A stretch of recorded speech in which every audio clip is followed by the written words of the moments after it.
you the finest in state tournament basketball action as the Columbus Whirly Wolverines take on the Delphos St. John's Bluejays in a state semifinal matchup in Division 4. This is Mike Shepard to bring you all the play-by-play for tonight's action, and alongside with the color commentary is John Ellis. And Coach, when you talk about classic matchups, the Bluejays and the Wolverines, it doesn't get much better.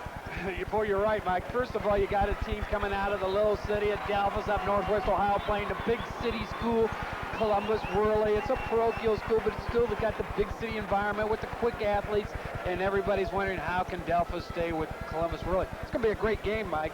You got one team coming in winning 18 in a row. That's Delphos. The Bluejays, 10 in a row for Whirly, and they played a tough schedule. One of their losses was the Cincinnati Woodward, who will be playing for the Division I state championship here Saturday. So we got a legend, Bob Arnzen, 40 years of coaching, 643 wins, started 0-3, and is now 21-4. Never expected to be here. Dreams do come true, and for what a wonderful gentleman is Bob Arnzen. I'll get back with you in just a minute. Okay, we'll be back with the start of this contest after this timeout on TV 44 Sports. Featuring the Columbus Whirly Wolverines and the Delphos St. John's Bluejays. Mike Shep and John Ellis speaking to you courtside, and we thank you for tuning in on this Thursday night replay of high school basketball. The Bluejays are 21-4 on the year. They have won 18 in a row and 21 of their last 22. Columbus Whirly 23-3 on the year. They've won 10 in a row and 18 of their last 19. Delphos is coached by Bob Arnzen in his 40th year with the school. An overall record of 643 wins and 257 losses. Whirly is headed up by Chuck Kemper, his 9th year at Columbus Whirly, an overall record of 191 and 37. This is a classic matchup between the small school from the country setting, Delphos St. John's, a team that's making its 7th trip overall to the state tournament in school history, going up against Columbus Whirly, a team that's making its 6th trip in the last 7 years. They're the 2-time defending state championships. They also won it in 1986. Attending here 6 of the last 7 years. There you see the head coach is being introduced, and one of the assistants for Columbus Whirly is Jerry Francis, who I'm sure you can recognize there. So John, a tremendous stage being set here, almost a close to capacity crowd on hand, and maybe you can get to some of the information you wanted to discuss that we couldn't get in our pregame. Well, first of all, Mike, this is almost like Hoosiers for Coach Arnzen. 0-3 early in the year. Everybody said, well, see, Coach Arnzen's getting too old to coach. He's getting older and dumber. And what does he do? Turn around and gets his team in the state tournament. I'm sure that last November, December, he never thought it was going to happen, and I am so happy for him. As I said earlier, a true gentleman. As they introduce... the non-starters being introduced right now. Right. You think about what this must mean and what a capstone it could mean to his coaching career, and he's not done coaching yet. And I would really recommend to all of our viewing audience out there, if you get a chance, get a hold of the Dayton Daily News from today, the Thursday paper. A great article by Tom Archdeacon, a sports editor for the Dayton Daily News, and a great article in depth, and I think really captured the essence of the Bob Arnzen that I know and have coached against for about 25 years. And, what a gentleman. We'd like to give you a program reminder. We will be bringing you the championship games, the state tournament championship games for divisions 4, 3, and 2. Airtimes on those Saturday will be 2 o'clock, 6 o'clock, and 9 o'clock. They were coming your way live through the auspices of Sports Channel. That's Super Saturday coming this Saturday on TV 44, the championship games of Division 4 at 2 o'clock, Division 3 at 6 o'clock, and Division 2 at 9 o'clock. Right now the starting lineups are being introduced. There you see Brent Grotehouse out there, along with Dan Swick for Delphos St. John's. At the guard positions for Whirly are Terry Holloman, who's already been introduced, and Larry Harper. And the pivot is Steve Jettinghoff for the Jays. Their big gun, averaging 26 a game. And he'll be countered by Chuck Perry, a 6'5 junior, averaging 14 a contest. At a wing position for Delphos is Scott Seaver, a 6'6 senior, averaging 8 points a game.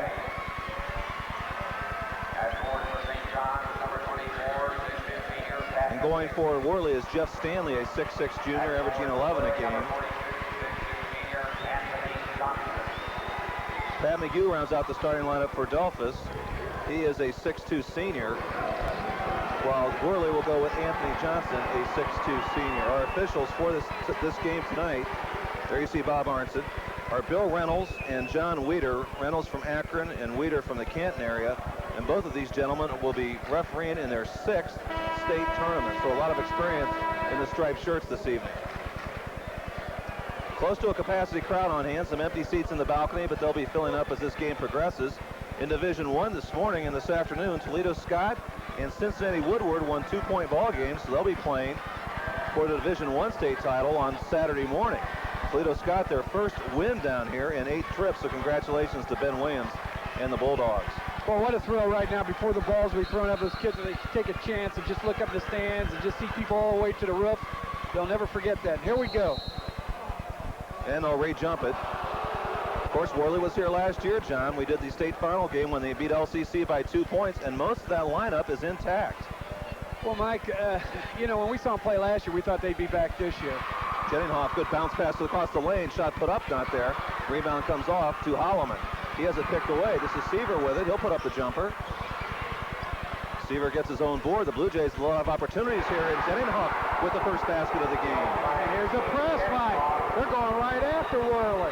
A 1-2-1 run. It's a throwaway. And they surprised Worley right off the get. Turnover against Columbus. I'll guarantee you Worley wasn't expecting that. Worley was probably expecting them to play low, slow down. Let's not get into a running game. Delphos just came out with their running shoes on. This is a 3 by Jettinghoff, a little bit too hard. And the rebound comes off to Holloman. He's a 5'6 junior, a real pepper pot. Man-to-man being used by Delphos. Worley will definitely use their quickness. They'll try to really capitalize on it. The one thing they do exceptionally well is crash the offensive boards, but only one shot right there. Swick picks up his dribble, and he gets it back outside to Seaver. Well, you want to be careful when playing against Worley on those kind of passes. You got to be very quick, and you're going to have to ball fake out here. 3 by Grotehouse, in and out, tough break. Rebound comes off to Johnson. So we'll go the other way. Delphos leads at 2-0, just underway from St. John Arena. Inside it goes. Perry with a nice touch. As this game unfolds, watch these 2 Worley guards. Mike, they're averaging 18 assists a game between the 2 of them. So they throw that ball to the big man. And they try to double team the ball right there. Delphos breaks the pressure. Inside of Jettinghoff, dangerous, but he was too far under that time. Seaver the alert pickup. Well, he can't get it. A lot of chances so far for Delphos. Well, they've had a lot of breaks. They haven't been able to capitalize on them right now, except for once. Stanley, the baseline J, a pretty arch on that shot. Here comes Worley. They're getting into tempo now. Columbus Worley, one of their losses to Cincinnati Woodward. They also lost in a holiday tournament down in Fayetteville, North Carolina. This team travels around, tries to play the best competition. They're running their man-to-man offense. They can't throw that ball in. And that time a turnover. We have a 3-on-1 break here. Harper to Johnson, and he muscles it up. 6-2 our score, and Worley is on a 6-point run. Well, Delphos is going to have to try to make the most of each possession, run the offense, make a couple passes, get the good shot, and put it down. They've had some good chances to score. There, they're going to get one. And look at that on the overplay. Jettinghoff found himself wide open, and he has both baskets for the Delphos St. John Blue Jays.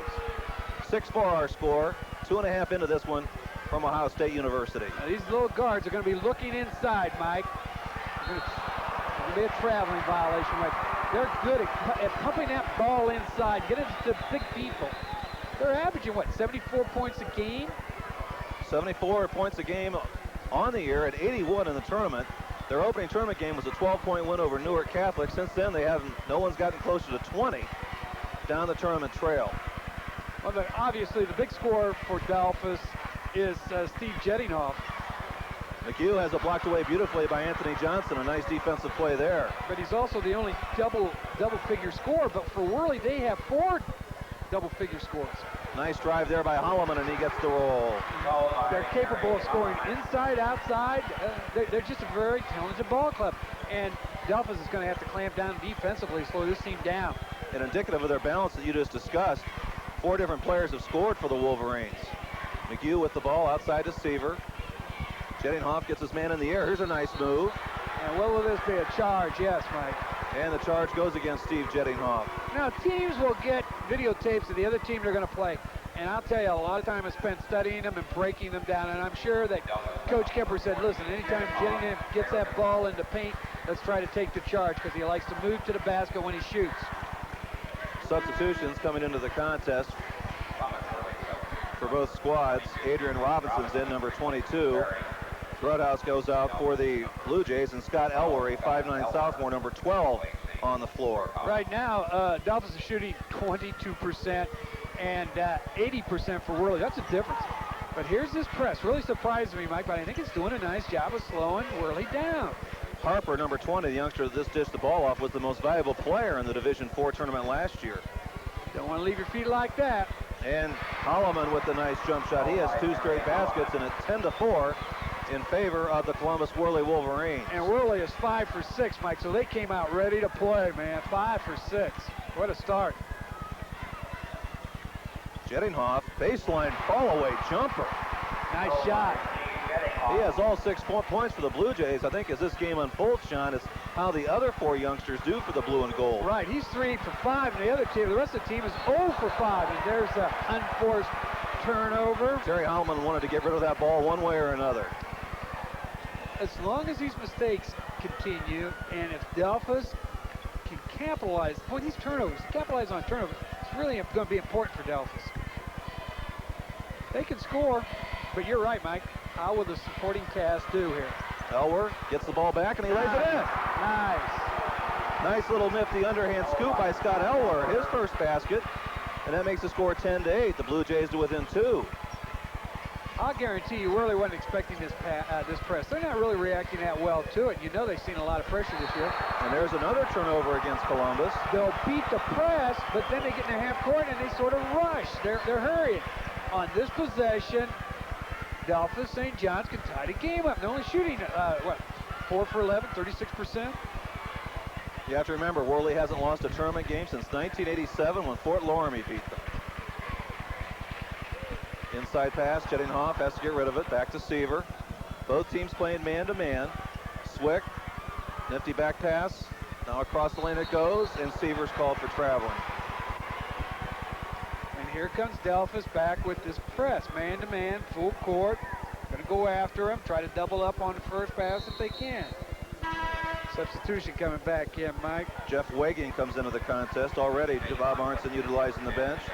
Jeff Wagging, a 5'9 sophomore, so some youngsters in the backcourt for Delphos St. John's, a team that will be a very small and quick team next year without Jettinghoff. Great experience to get him in early in the ball game too, Mike. It's only a 2-point game. And if he's going to press, he's going to need rested people, particularly at the guard position. Look at the drive by Stanley. Oh. Cleared by Seaver, and he gets it out to Jettinghoff. Steve runs the floor well. Forced that one up a bit, though, and the rebound comes off. And it will go to the Worley Wolverines. Now, Mike, basketball is a funny game. Jeff Stanley just put up that shot, missed that low layup, hit 13 out of 16 in the regional championship game last Saturday night when Worley beat Berlin Highland 84-67. 13 out of 16 and missed a little gimme down the middle. Now, Jeff Seaver comes into the contest, and McHugh takes a seat. Jeff Seaver and Scott Seaver are not related. In fact, the different spellings to their last name. Here's the pressure by the Delphos St. John's Blue Jays. It's slowing up the Worley attack a bit. No question, Mike. They would like to have a lot more shots than this right now. In fact, the team in white hasn't scored in about the last 3 minutes. But Johnson takes care of that with a nice jump shot.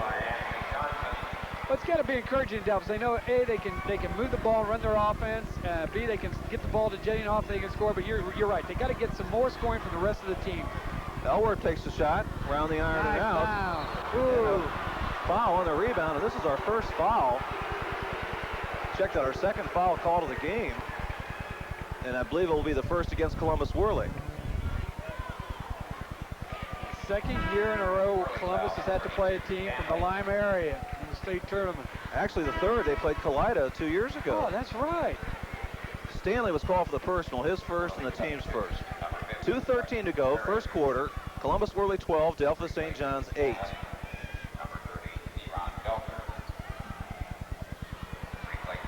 Seaver has the basketball inside to Jettinghoff. Chuck Perry's really collapsing on Jettinghoff when he gets the ball. They try to front him there. Good defense by Worley. They'll try to transition here. This is Harper. And that is going to be. That shot had a chance to go, and the Worley player touched it. The foul will still be honored, but I think that shot had a chance to go in, but it's offensive goaltending. So Larry Harper will be going to the free throw line. Sometimes you wonder about transition basketball. He was, actually Harper was defense pretty well, but went up and drew the foul. Now here's the youngster who was the MVP in the tournament last year. He scored 12 points in the last quarter against LCC to salt the game away for Worley, and Larry, that's his first point of the game. And just think, how can he better his performance from last year in this year's tournament? When you're the MVP, that's it. One more for Larry. He's a 5'7" senior. The Worley guards are small, but very quick. Shooting is the story of this game, Mike. Delphos is 4 for 13, whereas Worley is 6 for 8. And they rushed the pass that time. They had a transition basket, but Johnson comes out with it. He palmed it, no call. Three-pointer by Holloman. Not there. Rebound comes off to Elwer. Delphos wants to push it. Elwer keeps it. He's fouled. Scott Elwer with a pick-me-up off the bench with 4, and he goes to the line. And a reverse over your head, two-handed scoop shot. Whoa. Well, Mike, the 5 turnovers that both teams have is really helping Delphos, because if Delphos had 5 and Worley had none, they would be much further behind than by 4 right now, and they have a chance to cut it to 3. So that makes the score 14-10. Clock stops with 1:40 to go in the first period. And Elwer will go to the free throw line to try to complete the 3-point play. And Scott's only a sophomore, Mike. Boy, what valuable experience these underclassmen get in a state tournament. One of the numerous second-generation ball players who's performed for Bob Arnzen. He now has 5 in the contest, and it's 14-11. The Jays within 3. Here's that full court man-to-man. Let's see if they can come up with it here.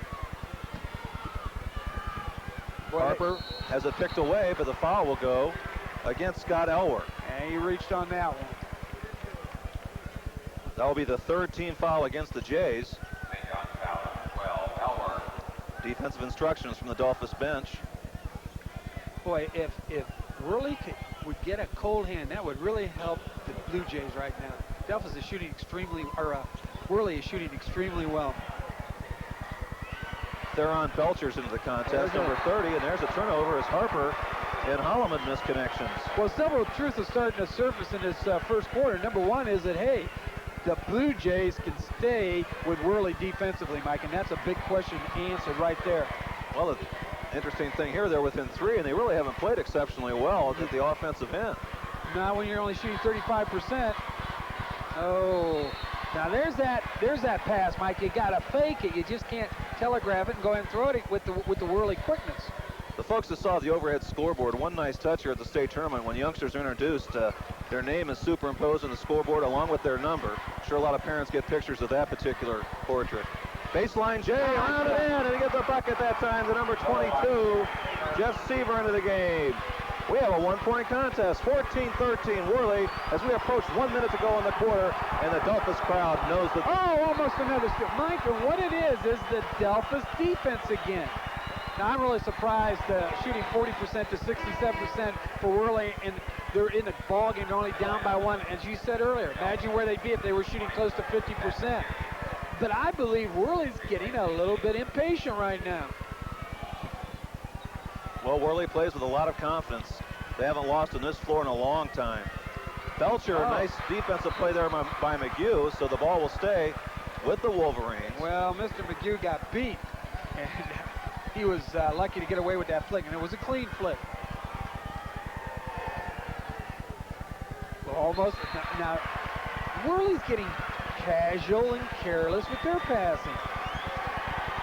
Well, I think Worley's going to have to adjust to Delphos St. John's. Columbus Worley's played some very lopsided games down the tournament trail. Well, both these teams had 19, 17-point victories. There's a very sloppy pass by Holloman, and that's a turnover. And what's happening is that Delphos is fronting the big people, and these guards that had all these assists are having trouble getting the ball inside to them. Nothing like doing games from the big house, John. Well, what an atmosphere. Hey, I got the best seat in the house other than the coach. You know that? We do, don't we, Mike?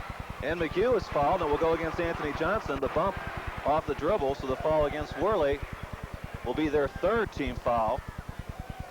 Truly front row seats. And there we are, as our broadcast position is shown to us by our floor cameraman, Joe Wasick.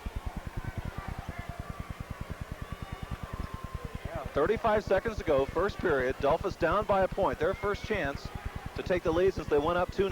They're not looking for that last shot. They want to get a good shot, and there it is. And the Seaver, the wing shot, he hits it. And now they have the lead. Now let's see what happens to Worley. They're going to rush that ball up right now. Well, Harper has a 3-on-2, and Chuck Perry lays it in. That time they broke the press. And a nice place to take the charge on that one, Mike. And it's 16-15. He traveled. And a turnover against the Jays. Too much dribbling. 8 seconds to go, and Worley's got a lot of time to get another shot off.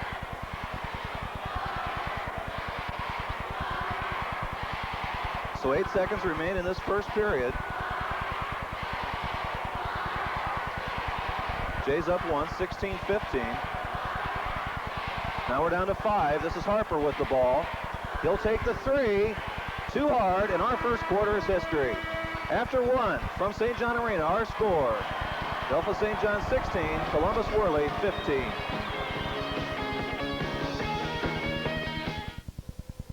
The next time you're shopping. Quarter of action. We believe our score is 17-16 in favor of Worley. The scoreboard was an error at the end of the first period. I think it should be 16-15 Worley, and nevertheless a 1-point differential. Mike Shepp and John Ellis speaking to you from St. John Arena. We thank you for tuning in on this Thursday night replay of high school basketball. Looking at our numbers in the first quarter, Delphos 7 for 16 from the field, 44%. Worley 7 for 11, 64%. Both teams are perfect from the foul line. 6 rebounds apiece, 8 turnovers for Worley, and 5 for the Blue Jays. A lot of turnovers in that first quarter. And John, I believe they're going to try to get this scoreboard situation. We knew it was a miss at the end of the first quarter. I think it's 16-15 in favor of Columbus Worley. And now that they're running time off the clock, they got Delphos St. John ahead, 17-16. Not only the score, but now the time. So they're going to try to get this straightened out. Once again, we'd like to remind you of Super Saturday coming up this Saturday here on TV 44. We'll be bringing you at 2 o'clock the Division 4 state championship game, at 6 o'clock the Division 3 state championship game, and at 9 o'clock the Division 2 state championship game. All of these will be live on TV 44 through the auspices of Sports Channel. So, folks, if you want a great day of high school basketball, tune in on Saturday here on WTLW for 3 state championship games at 2 o'clock, 6 o'clock, and 9 o'clock. I believe it's straightened out. Worley leads by 1, 16-15. Our officials, Bill Reynolds and John Weider, both officiating in their 6th state tournament. A lot of experience out there. That's 12 up. That's a bunch.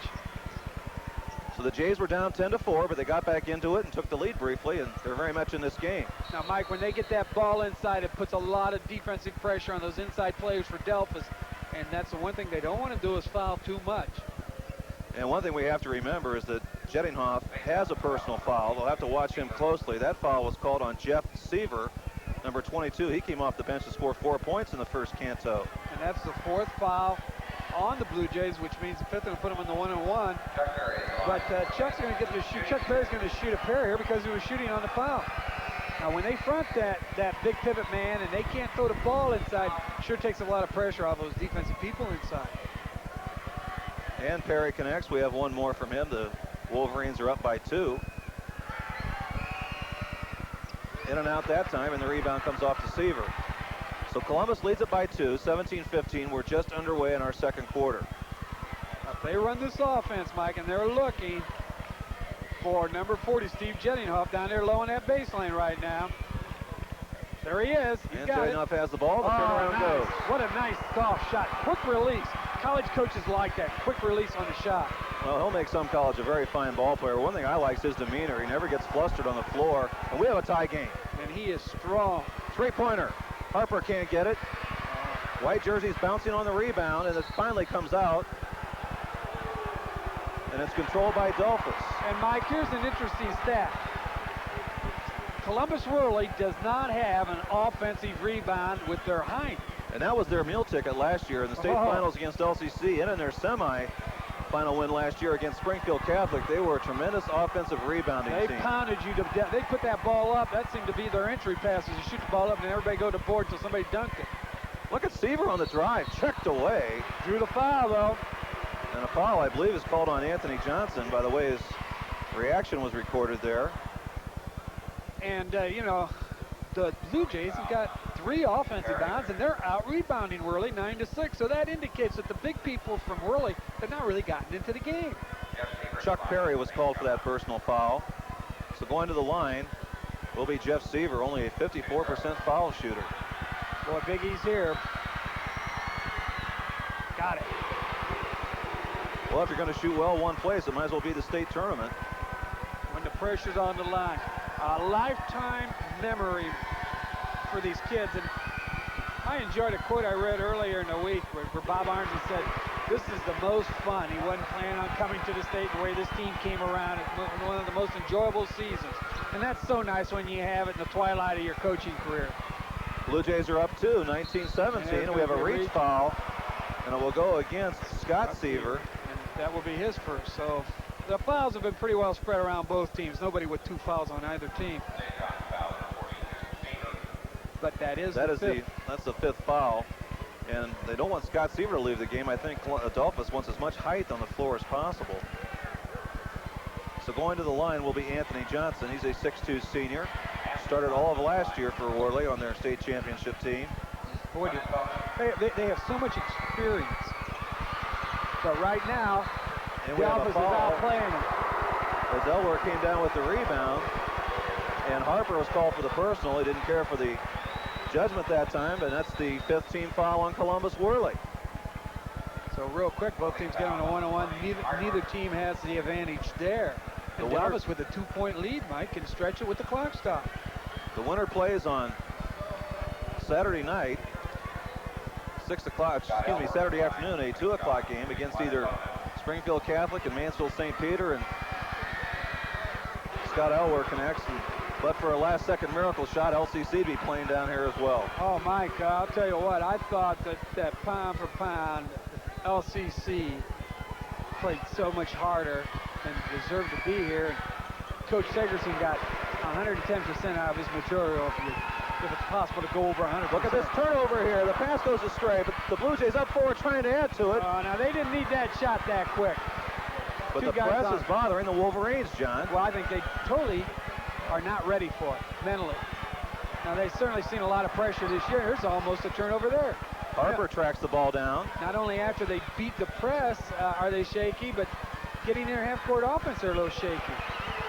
Three-pointer by Holloman off the iron. There's a first offensive bound. And Johnson gives them new life. Perry, nice turnaround shot by Chuck Perry.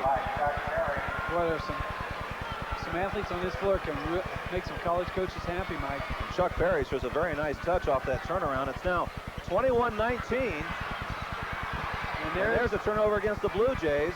Look at Holloman. What a move. Boy, he put a move on and screwed that Delphos defense to the floor.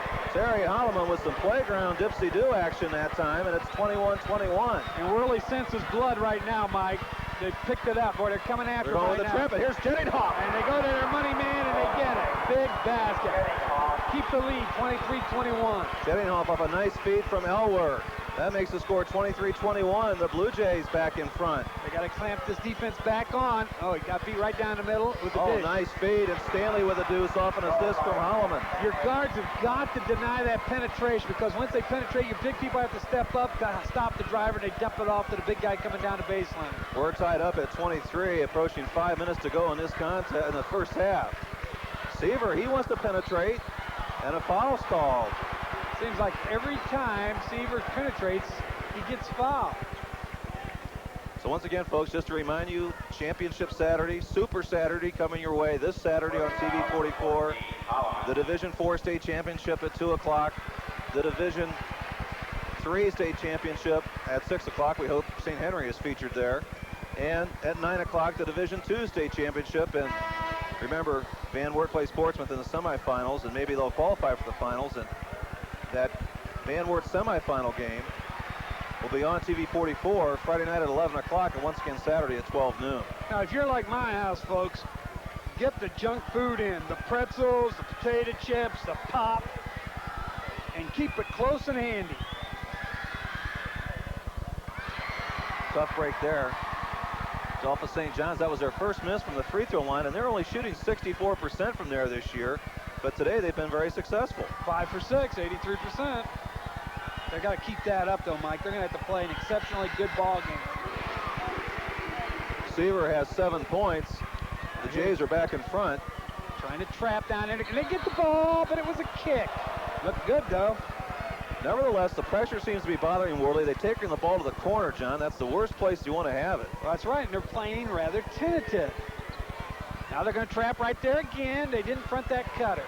Now they got a 2-on-1, 3-on-1 down here. Stanley lays it in. A nice move there by Jeff Stanley. I guess if you live by the press, you die by it. And that was another easy basket for Worley off the press. Boy, he kicked it into overdrive about 20 feet away from that bucket and made a nice smooth move.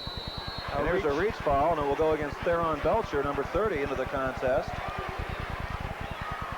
Well, Chuck Kemper has usually utilized a very deep bench, but not this year. He only goes about 2 deep, according to courtside observers. Well, right now, Delphos is having good success. I guess that's the only kind of success you can have is good success by simply penetrating and getting fouled, Mike. So Jeff Waking will go to the line for the Blue Jays. Steve Jettinghoff, Mike, is 5 for 8. The team themselves have kicked their field goal percentage up to 9 out of 19 for 47%. So their shooting's coming around now.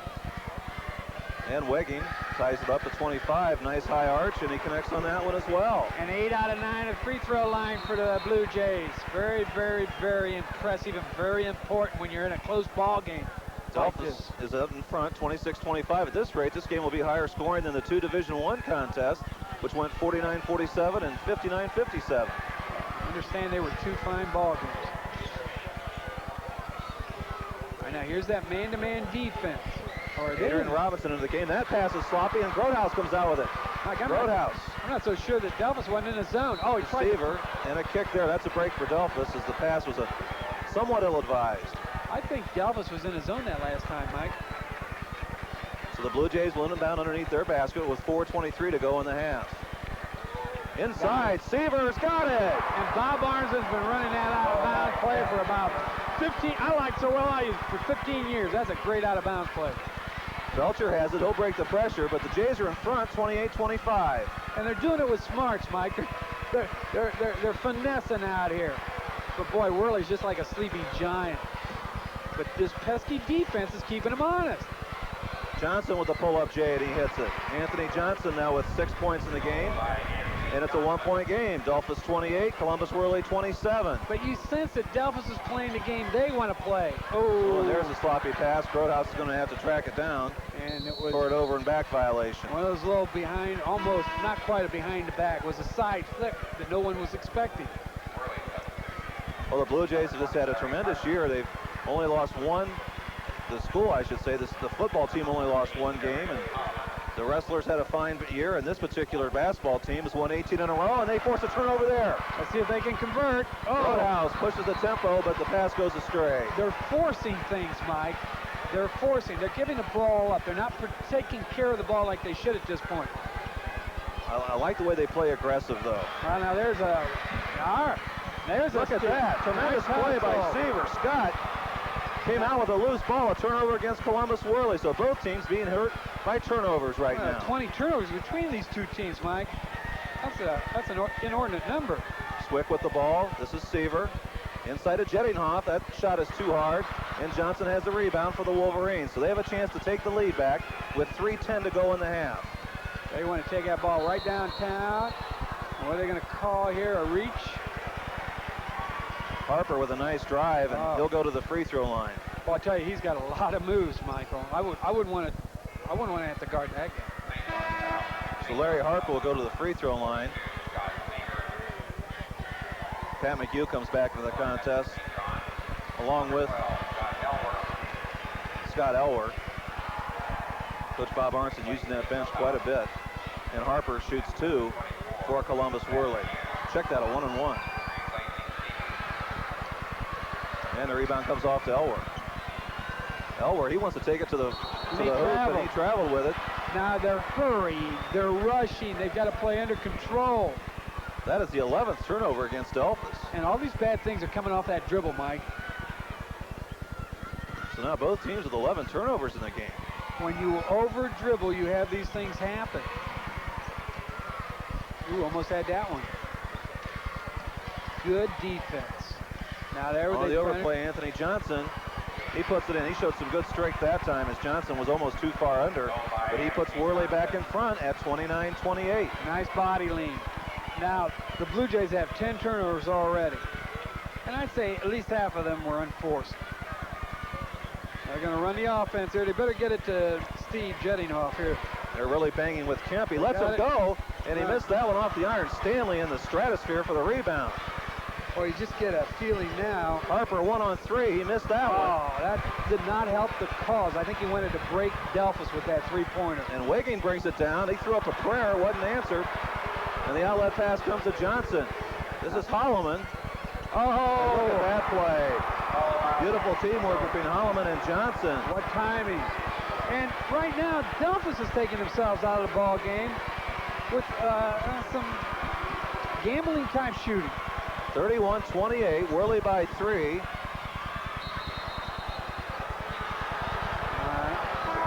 the ball will go out of bounds to Delphos St. John's. Bob Arnzen off the bench for one of the few times in this game with some instructions to his youngsters, but Worley has scored the last 6 points, so this is a big possession here for the blue and gold. They need to score to answer that string. Here's that out of bounds play again. It's a 1-3-1 setup. Jettinghoff takes the 3.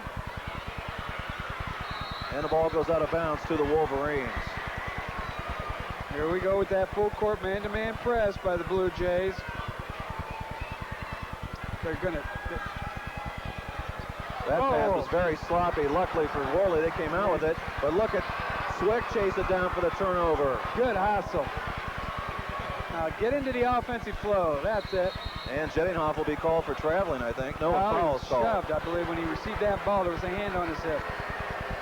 That's one thing we noticed, John. In the last minute and a half to 2 minutes, Jettinghoff hasn't touched the ball too much down on the block where he is so dangerous. Well, you got to dance with the girl you brought to the dance, and I'll tell you, Jettinghoff got him here. But they need to share the ball. Right now, Steve's 5 for 11, and the team itself is 5 for 13. So Jettinghoff will go to the free throw line where he is a 73% shooter. I'd like to remind you that WIMA Radio will be bringing you the St. Henry game against Richmond-Dale Southeastern. That contest will be played here at St. John Arena tomorrow at 2 o'clock. And they'll also be covering the Van Wert game, which will be tomorrow at 5:30 when the Cougars take on Portsmouth. Well, the field goal percentage from Delphos fell off and correspondingly did their lead. You know, now they're down by 2. Got a chance here to bring it within 1 if Steve can hit this free throw. Great free throw shooting by Delphos, Mike. One more for Jettinghoff. He's got it. It's interesting to note Jettinghoff is the only starter who has scored for Delphos. Bob Arnzen has seen 18 points come off his bench. Boy, that's great. And the Blue Jays are staying in this game with 10 out of 11 free throw shooting. Here's a big steal. Look at McHugh. Nice save. Seaver's got it. And now the Jays bring it back out with a chance to take the lead. All right, now let's not be in a hurry. Move the ball. Move their defense. You got to get some backside movement. You got to make sharp cuts. McHugh with it. Back out to Elwer. Elwer's had a big first half to Jettinghoff. Steve Jettinghoff, the aggressive drive. And here's a breakaway, Mike. And Holloman lays it in. He got the cripple that time. Terry Holloman gives Worley a 3-point lead, 33-30, with under a minute to go. Elwer a little bit reckless with the ball, and a jump ball is called. It will stay with Delphos. Mike, you've got to give the ball up, and you got to get into an offense. And this has really hurt Delphos right now. Forcing. Just get into your offense and let the shot come. Here you see Bob Arnzen, Rick Reindl next to him.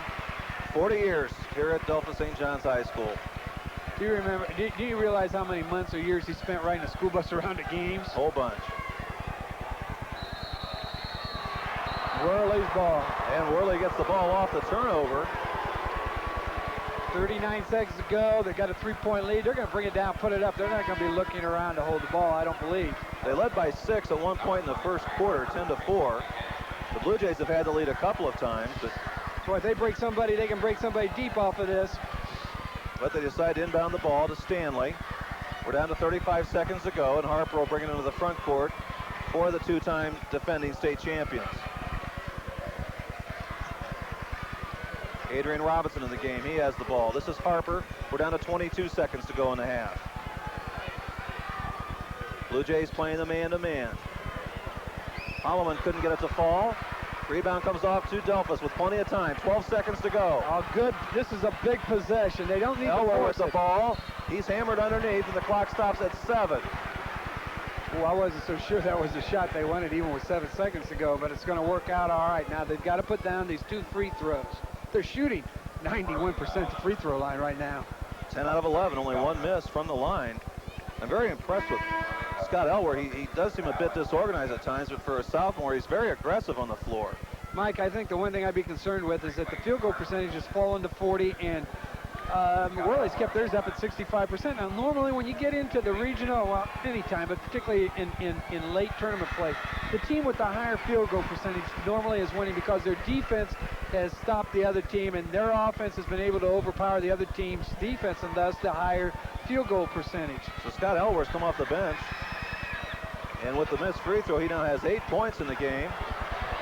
And off the leg, that was off the leg of Stanley. He's upset with his teammate Holloman that time. Chuck Kemper's disgusted with all of it. Right. And with 4 seconds to go, Delphos should get the last shot. And they could tie this thing up, or with a three-pointer, be one up at half. Unbelievable. Inside, Jettinghoff. And that's the end of the first half. After 16 minutes of action, our score, Columbus Worley 33, Delphos St. John's 31. We're at halftime. The Columbus Worley Wolverines lead Delphos St. John's by a score of 33-31. This is Mike Shepp here at courtside along with John Ellis, bringing you this Division IV state semifinal matchup, and we thank you for tuning in on this Thursday night replay of high school basketball. Right now, let's take a look at our game numbers. For Delphos St. John's, they are 10 for 26 from the field for 38%, but a sterling 85% from the foul line on 11 for 13. For Worley, tremendous shooting from the field, 15 for 23, 65%, and they are 3 for 6 from the line. Rebounding almost even, Worley with 15, the Jays with 13, and a lot of turnovers in this game, 14 for the Wolverines and 11 for Delphos St. John's. Looking at our individual scoring, Steve Jettinghoff leads away for Delphos with 12 points. He's the only scorer who is in the book for Delphos St. John's. They've got 19 points off the bench, 9 from Jeff Seaver, 8 from Scott Elwer, and 2 from Jeff Wiggins. So that's very interesting there. Worley is led by Anthony Johnson with 10 points, 8 points in the game for Terry Holloman. Jeff Stanley has scored 6, Chuck Perry has scored 7, and Larry Harper, the MVP of the Division IV tournament last year, has scored 2. So once again, our score here at halftime, 33-31 in favor of Columbus Worley. And John, your thoughts on that first 16 minutes? So first of all, we got to wonder in the back of our mind, where would Delphos be had they really put together the kind of quarter, the first quarter, the second quarter, this first half that they're capable of playing. But I think what's really interesting is the fact that we've got Columbus Worley with only 1 offensive bounder, 1 for 14. 1 offensive, 14 defensive, and 19 points from St. John's bench. Boy, that's a big factor in this ball game. And again, Delphos is only shooting 38%, Mike. They kick it up to the high 40s and slow down this 65% field goal shooting by Worley. They could win this game. They're making believers out of me right now. One programming note, we'd like to apologize to all the folks who tuned into the Elida Girls Championship game last Saturday. Our feed into that game was interfered with for just a bit, and we finally got it on the air, but it was a slight delay, and we hope that problem is ironed out, and we think it is for our championship Saturday, our Super Saturday coming up, when you'll see 3 state championship games at 2 o'clock, 6 o'clock, and 9 o'clock right here on TV 44 through the auspices of Sports Channel. Once again, our halftime score here, Columbus Worley 33, Delphos St. John 31. On arena, we have a moment to talk to Van Wert's very successful coach, Keith Knopfs, here at halftime. Keith, congratulations, first of all, on a super season. Thanks, Mike. you've had a chance to scout Portsmouth just a bit. What do you think of your opponent for this Friday evening? They remind me very much of Columbus Whirly, to be honest with you. Extremely quick at every position. Not a great outside shooting team. They'll press you the whole 32 minutes. And I think the key to our success tomorrow is whether we handle their press.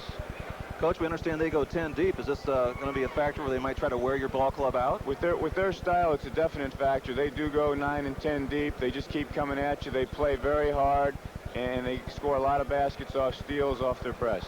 Coach, what's this week been like for you and your youngsters? I think we handled it a little bit better this time around. As you know, we were there in '87. I think we got caught up in the carnival atmosphere a little too much. We've tried to shield our players from that as much as possible. Tonight we wanted to get them in the St. John's Arena to see what the atmosphere is like, and the next game we'll see is our game tomorrow at 5:30 with Portsmouth. Coach, thanks for being with us and good luck tomorrow. Thank you. TV 44 Sports coverage of high school basketball tournament action is brought to you by Quick as a Wink Printing, by St. Rita's Medical Center, by Lima Lumber, the Wabacaneta Daily News, Ray's Friendly Supermarkets, and by the Old Barn Outback. And now we're all tonight's second half action. Here's Mike Shep and John Ellis. Welcome back to St. John Arena. Our third quarter of action about to begin with Columbus Whirly leading Delphos St. John's 33-31. Whirly will inbound right in front of our broadcast position. Our officials for this game, Bill Reynolds from Akron and John Weeder from Canton. Whirly leads by 2 as we start our third quarter. A special thanks to all the Delphos sponsors who've helped make this broadcast possible. They've really gotten behind the station, and Harper hits a 3. And Mike, that really hurts. You're down by 2, and they come right out in the first possession. Now you're down by 5. Boy, the first couple minutes of a half really can determine a whole lot. And that makes the score 36-31. We'd like to remind you that the Van Wert Portsmouth game will be replayed Friday night at 11 o'clock, and once again Saturday at 12 noon, followed by 3 state championship games live through the services of Sports Channel at 2 o'clock, 6 o'clock, and 9 o'clock all day Saturday. So as John said, get the junk food in and lay back and watch some tremendous high school basketball. Nice Off move. the aggressive drive, can't get it to fall, and Perry clears it. Boy, that was one that he normally gets. He doesn't miss that one. Harper, that's his game, but he misses that one. That danced over both sides of the rim. Holloman with the steal. Oh! Johnson can't get it to fall, and the rebound will stay with Columbus. Right now you get a feeling that Coach Kemper had a few words with his young men at halftime, Mike, because they're really playing a lot harder and about a half step quicker right now. Well, John, you jinxed Jeff Stanley that time. He took his eye off the ball, and for Whirly, that is their 15th turnover. You know, when this game is over with and Delphos takes a look at this game, they're going to wonder, gee, how could we miss some of those shots? And Jeff Stanley off that mistake comes out of the game, and Adrian Robinson comes in for him. Columbus Whirly, the 2-time defending state champion, their 6th trip to the state tournament in 7 years. Experience would be the best word to describe this ball club, no question about it. They don't have to go to a motel. They live right here and sleep in their own bed at night. Look at the runner put up that time by Scott Seaver. That is the first basket for a Delphos starter other than Jettinghoff. And we get it back down to a 3-point game anyways. And look at this defense. Ooh, almost. 36-33. Blue Jays down by 3, and Whirly has the basketball. We're just underway in our second half. Good D, good D. Don't reach. Perry with the ball, a little short on that one. Johnson, and Chuck Perry brings it out. I'll tell you, I like what Jettinghoff does inside when he's playing defense. He gives him a little stomach, moves him a little way, puts him back a little bit on the shot. And the rebound will stay with Columbus Whirly. They'll get about a 4th chance right here. Mike, already they've got 2 offensive rebounds. Well, John, that's what they did so well last year in the state tournament when they defeated Springfield Catholic and Lima Central Catholic to take home the big trophy. They just pounded the offensive glass. And if this continues, Mike, it could spell a long game here for Delphos. And Delphos has got to score on about every other possession. Now, that doesn't sound like very much, but indeed it is. They can't go 3 or 4 possessions without a score. Now there's the lob inside. Stanley double team, can't get the bounce, but Perry with the offensive board. They stopped the initial thrust into that post, man, but it was the offensive bounce backside that scored. 38-33, Whirly up by 5 once again. They once led by 6 points. Got to get into this offense. Now, Coach Arnzen for the first time standing. And there's a turnover. Holloman brings it down. The slam by Chuck Perry. Chuck Perry makes it 40-33. And I think Mr. Arnzen, Coach Arnzen, will probably call a timeout if they don't score here on the next turnover. And a foul is called will go against Holloman. And they want to talk things over right in front of Vince Ciccarella, one of the many luminaries here at the press row. Vince won the state tournament with Columbus DeSales 4 years ago and a very successful tenure at Capital University. Boy, 20 is really going in it, Mike.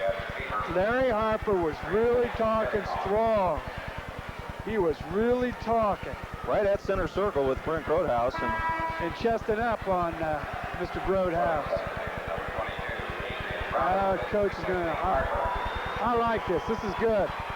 This is good. Well, this is one thing I noticed out of Chuck Kemper last year. When anything seemed just the least bit out of line, he took his youngsters out just for a short time just to talk things over. Look at Grotehouse off the drive. Brent Grotehouse, his first basket, and it's 40-35. Big basket. They needed to score at this point in the game. Now, if they Holloman, look at the move by Holloman, but he couldn't get it to fall. The tip in there, and the rebound finally comes out to Swick. Transition here for Delphos, 3-on-3. And Swick threw that ball nowhere. Let's see if Holloman can chase this down. And he's short with the layup. Both teams missing opportunity. Sloppy right now. And then we go. Swick with the drive, tricked away. Now Holloman will get another chance. He'll lob it, and Robinson puts it in. Neither team playing well right now, but Worley has a 7-point lead. And that, Mike, is their biggest lead of the game. Jettinghoff out of the game momentarily, probably just get a quick rest. 42-35, a 7-point margin for Columbus Worley. 4:35 to go, third quarter. They have slipped further behind in the first 4 minutes here of the third quarter. Run the offense a while there. Get the open shot. Just Grotehouse on the wing. Seaver with the ball. Has a nice drive, and he puts it in! Took it right down. Jeff Seaver with 11. Right down among the big trees. It looked like he surprised Worley a bit on that sequence. 42-37, Worley by 5. Mass substitutions about to come in for both teams. An overplay there. Johnson, the pull-up jumper, too hard. Look at Stanley on the board, and a foul's called. I believe when he went back up to shoot the ball, Mike, he was grabbed because it looked like it could have been traveling. Then you saw his upper body go forward. I didn't see who the foul's called on, but we'll get it right here. I believe the foul went against Pat McHugh. Yeah, number 24. McHugh is called for the personal. Excuse me. Jettinghoff back into the game for Delphos, along with Scott Elwer. Here you see the Delphos Brain Trust. Jeff Wieging also into the game for the Blue Jays. It's a 5-point contest. 42-37. Worley has the lead, and Jeff Stanley's at the free throw line. The winner plays Mansfield St. Peter or Springfield Catholic on Saturday afternoon, a championship game that will be live here on TV 44. Worley's only attempted 6 free throws, Mike. That's not very many. They're 3 for 6. Boy, a big crowd here from Delphos. Their cheerleaders trying to get them riled up just a bit. And the shot's up and in by Stanley. Nice touch there. The Jays led at one time, 28-25. Since then, Worley has taken the lead and assumed control of the game somewhat. It's a 6-point margin right now. I can't remember. I don't believe Delphos has hit a 3-point goal, have they, Mike? They have not had a 3. Worley has had 1 3. That was by Harper to start this second half. McHugh with it. This is Elwer, who had that big first half. Jettinghoff tracks down the pass. Seaver, baseline J nice goes. shot. Puts it in. Scott Seaver, his second field goal of the quarter. Good ball movement that time by Delphos. The question now, Mike, is can Delphos stop this Worley scoring? Ever since this half started, they scored about every time down. There's a 3-point attempt. That's an air ball that time by Harper. Right now, Chuck Kemper is leaning back, legs crossed, like he's taking in the Sunday movie. I've been here as many times as he has. This is just another walk in the park. Jettinghoff the turnaround. 2-point ball game, Mike. Steve Jettinghoff with 14. And here's the press. Oh! The foul's called on Elwer. And that will be That's the second team foul against Delphos. Bob Arnzen with some defensive instructions to his kids. A 2-point game now, 43-41. Delphos is on a 6-1 run right now as they've gotten back into it with 2:59 to go. Got to give a lot of credit to the Blue Jays. And Worley has not been consistent in their tenacity out here tonight, Mike. They come and go. Oh, there's a nice steal. Off with the steal. Oh, there comes Tough break for McGill. He couldn't bring it down. This is Johnson, excuse me. Pressure there. Good D, good D. And Perry puts it in with the foul. That time Jedinghoff went for the steal, and Perry was wide open when he turned around. And momentarily, the Delphos Blue Jay inside defense broke down, and they didn't get that frontal position they wanted. They got the ball in there. Mike, when you get into these ball games and these close ball games, every possession, and there is a highly successful individual, more than just W's. In these close ball games, boy, one little mistake can really hurt. And there's Chuck Kemper sitting back right now. You can't quite make him out. Now he's on one knee. And we have a violation. The Worley player moved. This is interesting to watch Worley, John. As soon as a player makes a mistake, Chuck Kemper goes to the bench. Holloman will come into the contest.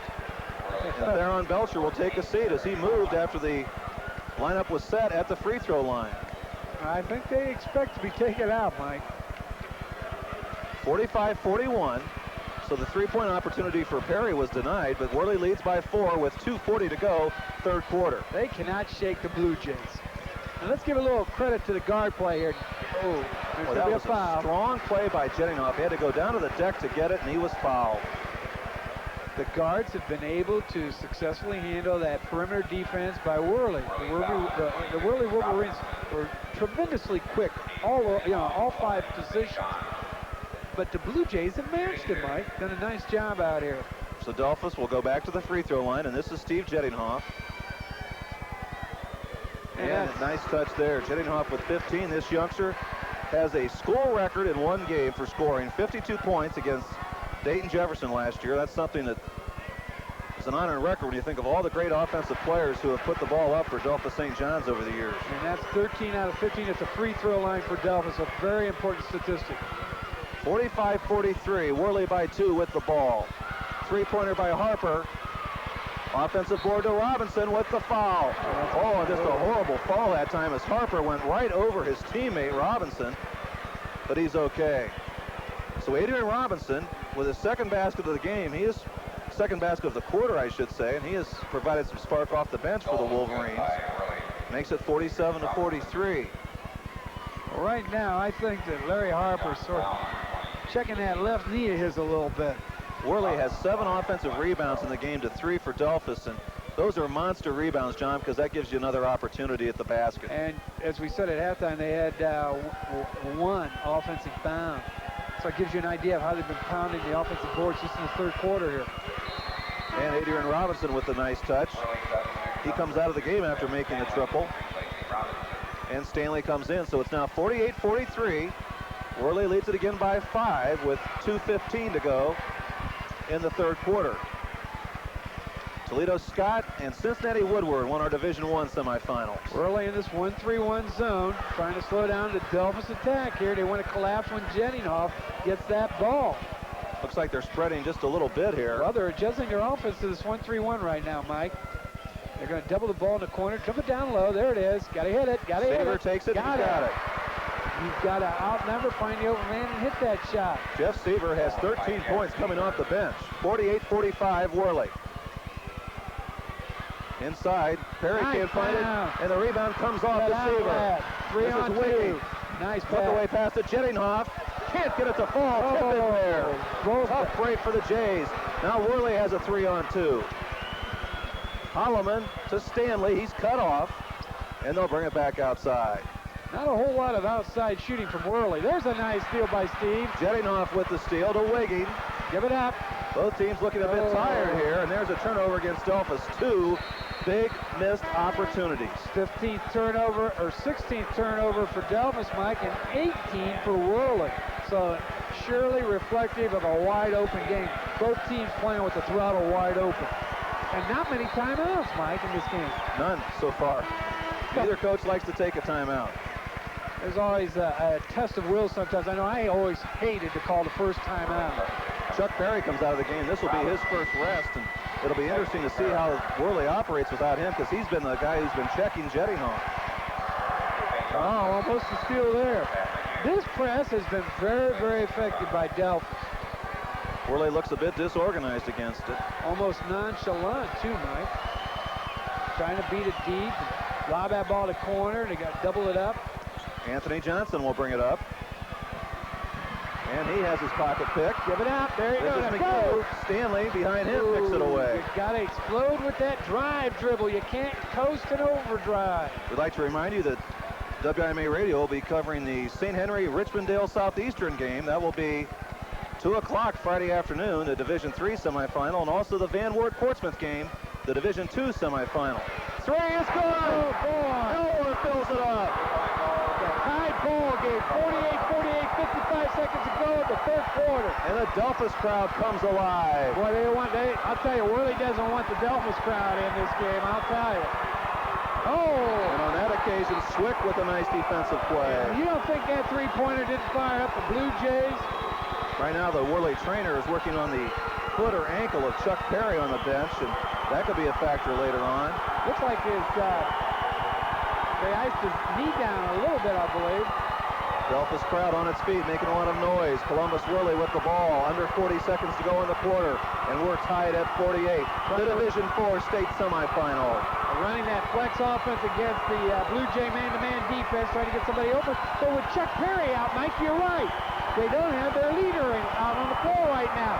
And they look somewhat stymied. Now they're going to go one-on-one. And there's a good drive by Harper. Shot not there. Rebound to Robinson. He puts it in.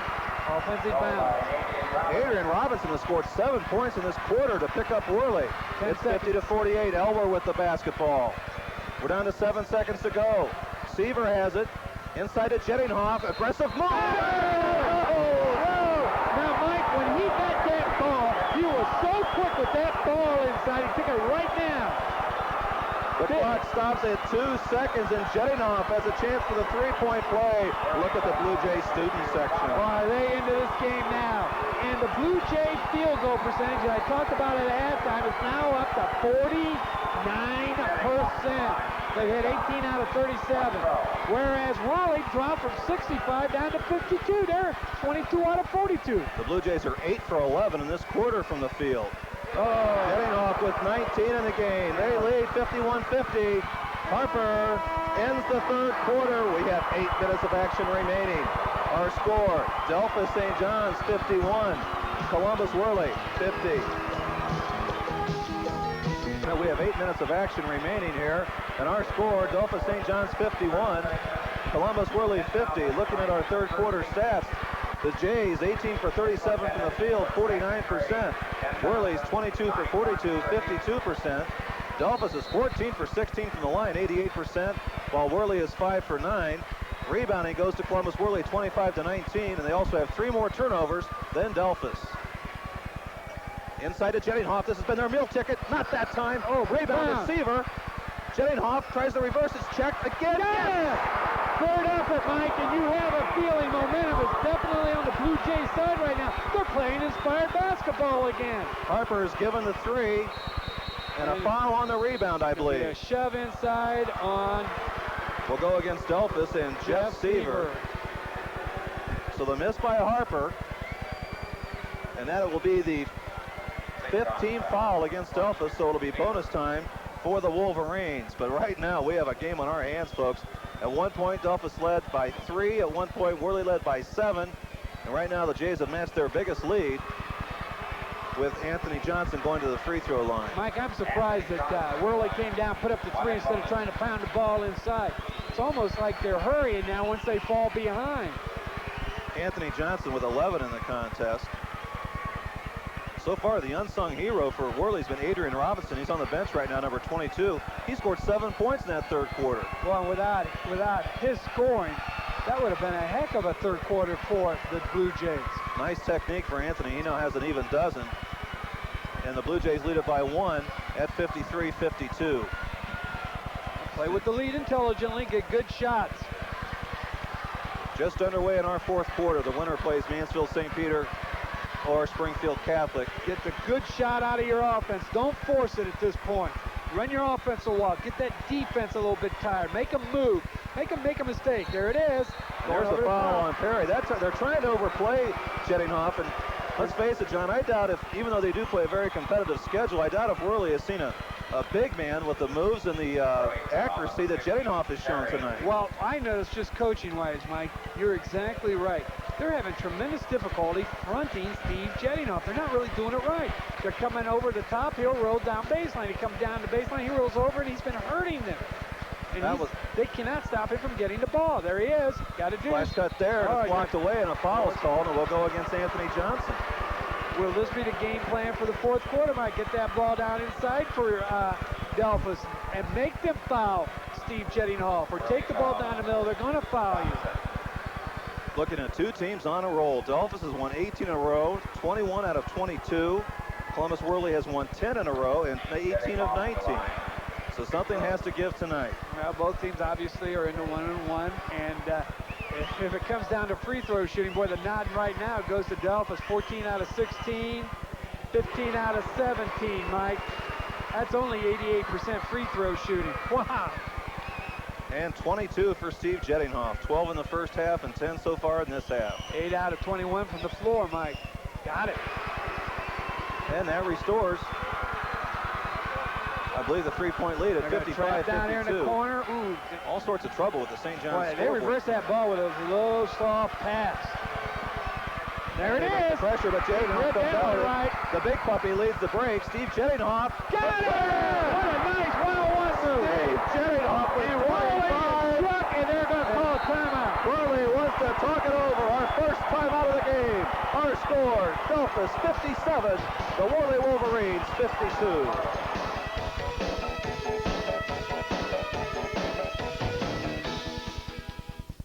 The next time you're shopping for your team uniforms or just any type of custom-made sportswear, you owe it to yourself to check out Company 26 in Printed Sportswear in Gomer. Quality merchandise, dependable, reliable service, and best of all, competitive prices. Company 26, West Lincoln Highway in Gomer. When you talk about fresh homemade country cooking with delicious food and plenty of it, you're talking my kind of restaurant. The old barn out back. They fix it just like my grandma did, back on the farm. There's something for everyone at the old barn out back. Grandma would have been proud. The old barn out back, West Elm Street behind Brothers Ford. The old barn out back, Grandma's cooking. Won the game. Our score, Delphos St. John's 57, Columbus Worley 52, and Chuck Kemper just took the first time out of this contest. We'd like to remind you we'll be airing the state championship games of Division 4. That will be at 2 o'clock on Saturday, live. The Division 3 state championship game at 6 o'clock. That will be a live game. And on Saturday at 9 o'clock, the Division 2 state championship. So live action coming your way, and those games will all follow our replay of the Van Wert-Portsmouth game at 12 noon Saturday, and before that at 11 o'clock Friday night. Chuck Kemper, the first time out of the game. Mike, that was a big concession on his part. I'll tell you that, because we've watched him coach for a number of years, and he doesn't like to call that first time out. And he was recognizing his team was in trouble. And they're down by 5, the biggest Delphos lead of the contest with the basketball. Looks like the Blue Jays are in a little zone now. Yeah, sort of. That's good. Change up your defense. Show them something different. And Harper penetrates. And the left-hander goes. A nice move by Larry Harper. He got that one just off of athletic ability. Well, the kid's a player, no doubt about it. He has 7 in the game, but he's had a cold night tonight shooting the ball. Really impressed with Delphos. Well, it's just a superbly coached team. No doubt about it. Now, if they can play the remainder of this fourth quarter error-free, and there they had a turnover. Nice steal that time by Harper. And here's the stuff. And Stanley knocks it down. But it's still a one-point game for Delphos. They cannot allow turnovers to happen now. They got to protect that ball. They don't want to force it. And Seaver brings it back outside. Elwer takes the 3. It's wide of the mark. Seaver saves it. And Sets up a pass break going the other way. To Holloman. He puts it in with the basket, with the foul. No, they're going to count the foul before the shot, so the shot will not count, which is a break for the Blue Jays. Well, they say the foul occurred before the shot then. Very good, John. I think that is a break for Delphos. So off the timeout, Worley has scored 2 straight baskets. And this will be a one-on-one opportunity for Holloman. Well, they were playing rather lethargic, but you had to give a lot of credit. Some great defense by the Blue Jays, and obviously both teams got to be a little bit tired, although they don't really show it. You play in front of about 11, 12, 13,000 people. It's hard to get tired. And Holloman connects. Now we have the tie game at 57-57, 5:34 to go. Got an eternity to go in this ball game, and it's how you play going down the stretch at crunch time, doing the things that need to be done and doing them correctly. And this is what Delphos is going to have to do now, take good shots. Well, the run by Delphos early in the 4th period has served as a wake-up call for Worley. They have the lead back off 6 straight points. Boy, they answered it. 58-57 our score. See if you can get it to Mr. Jettinghoff here. Boy, they're really banging Jettinghoff underneath as well. Don't force it. Move the ball. Move the ball. There, they got it to him. Back out. Nice. Elwer thought about it. Boy, He back side to Seaver. And on the overplay, a foul's being called, and it's on Anthony Johnson. And he tried to come over the top when the foul was called on Anthony Johnson. He bumped him. He got the hip coming around. And all Steve Jettinghoff has done, Mike, is hit 7 out of 7 free throws, and the Blue Jays are 16 out of 18 for 89%. Not exactly the kind of team you want to put on the free throw line late in the ball game today.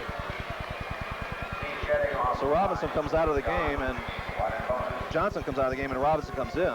Boy, Robinson has done a nice job. And Jettinghoff misses on that occasion. Worley's on a 6-0 run right now. Holloman to Harper. Can't get the layup. Answer by Robinson. Jettinghoff tried to pull it down. Here's Stanley. And finally, it comes off to Elwer. Now, I don't like to see him rush in this situation. That's it. Kick it out. Get in your offense. Seaver puts it up from the wing. He hits it with the foul after the shot. Well, now, Mike, that should be a one-on-one. Chuck Perry picked up the foul. Perry knocked out Jeff Seaver after the field goal was taken. We'll see how the call goes. This will be a one-on-one. 1-on-1. And that's Chuck Perry's 3rd personal foul. Nobody's really in serious foul trouble at this point. So Jeff Seaver will go to the free throw line, the youngster who has put in 15 points off the bench. Some politicking going on by the Columbus Worley players right now as Anthony Johnson comes into the game. Jeff Seaver will be going to the free throw line. There you get a good look at the youngster who has scored 15 tonight. Some tremendous bench play by Bob Arnzen's team as they have scored 28 points from the bench. Mike, I got 3 things written down on this index card in front of me.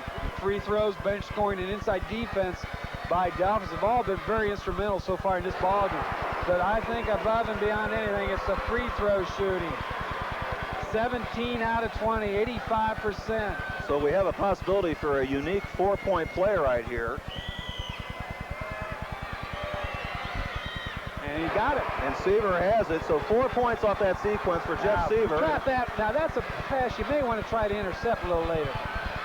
Worley breaks the pressure, Holloman. Oh, he traveled, Mike. He traveled before anything else happened. And they called Jettinghoff for the foul. I think that's a break for Worley right there, John, because Harper, I think, even if he would have come through clean, was too far under the basket. Well, he was out of control, and actually he moved his feet. So the clock stops with 4:35 to go, and Worley down by 3 points. They'll go to the foul line. Well, Worley has had their chances at the free throw line, too. They're 9 out of 13, shooting about 69%. So it isn't that the free throws are way out of balance between these two teams. Larry Harper, I believe, with a 2-shot opportunity right here. 1-on-1. I can't call him tonight. And he missed it, and Jettinghoff with that big bounce. Jettinghoff clears it. Wegging brings it down. This is Seaver with it. Now you want to run the offense, get the good shot. That's going to be a good shot there. Well, Seaver gets it inside to Jettinghoff.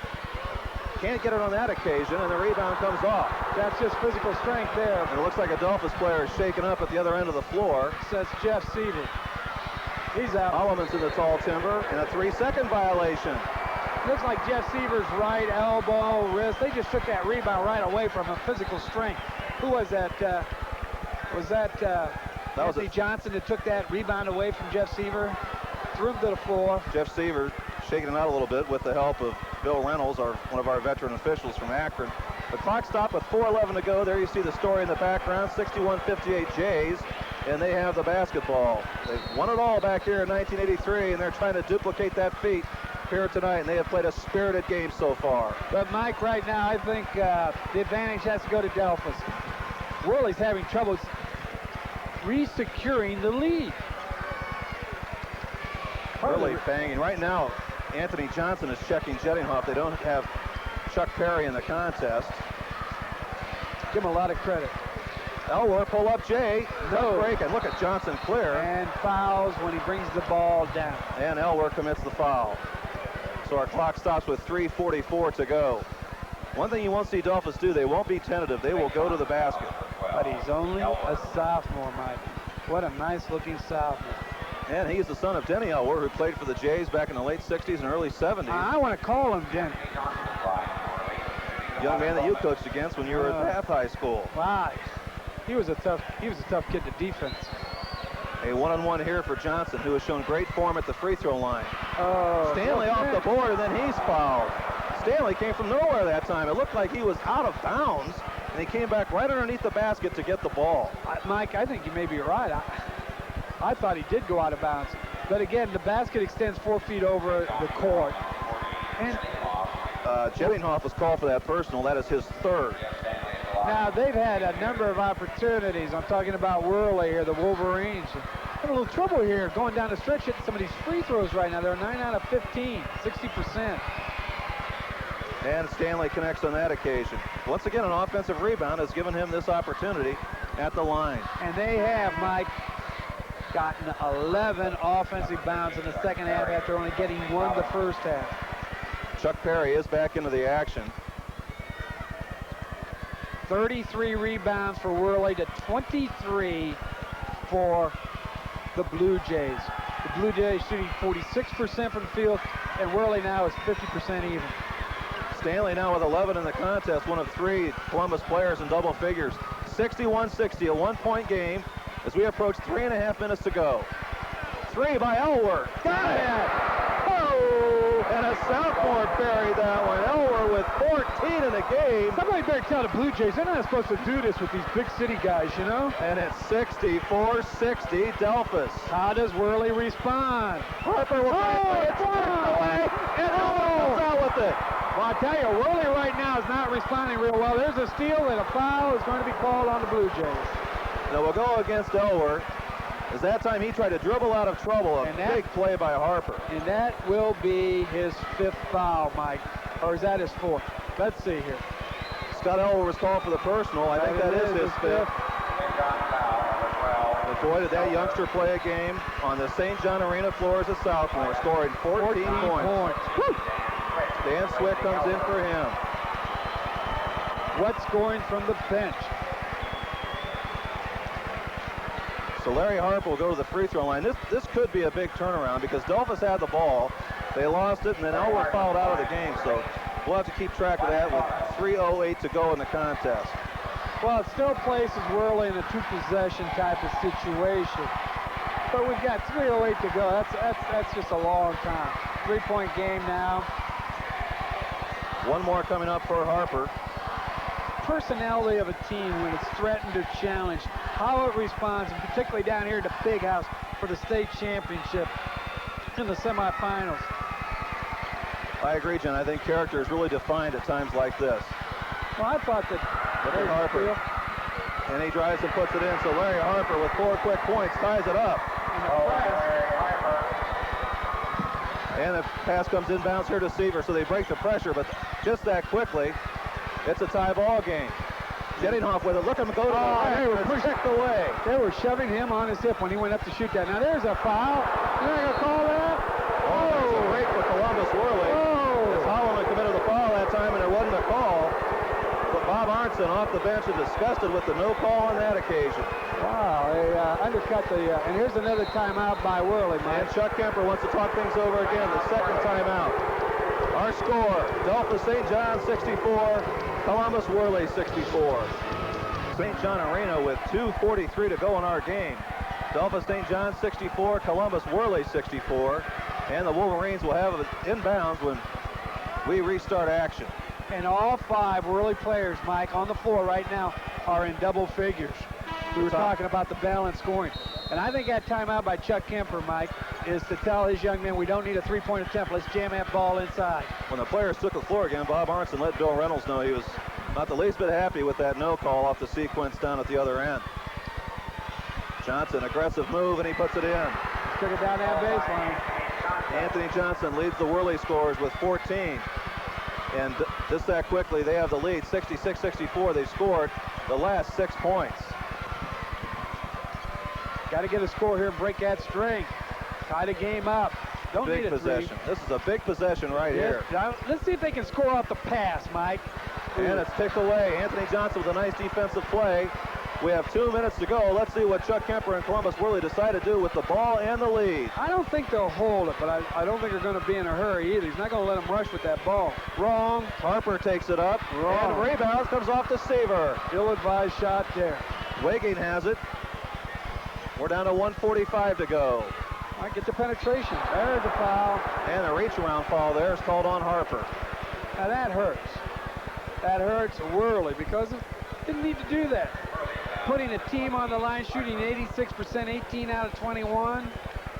And the clock stops at 1:43 to go, so Dan Swick has a chance to tie things up. There you get a look at Chuck Kemper, a man whose teams have won 3 state championships here in the last 4 years.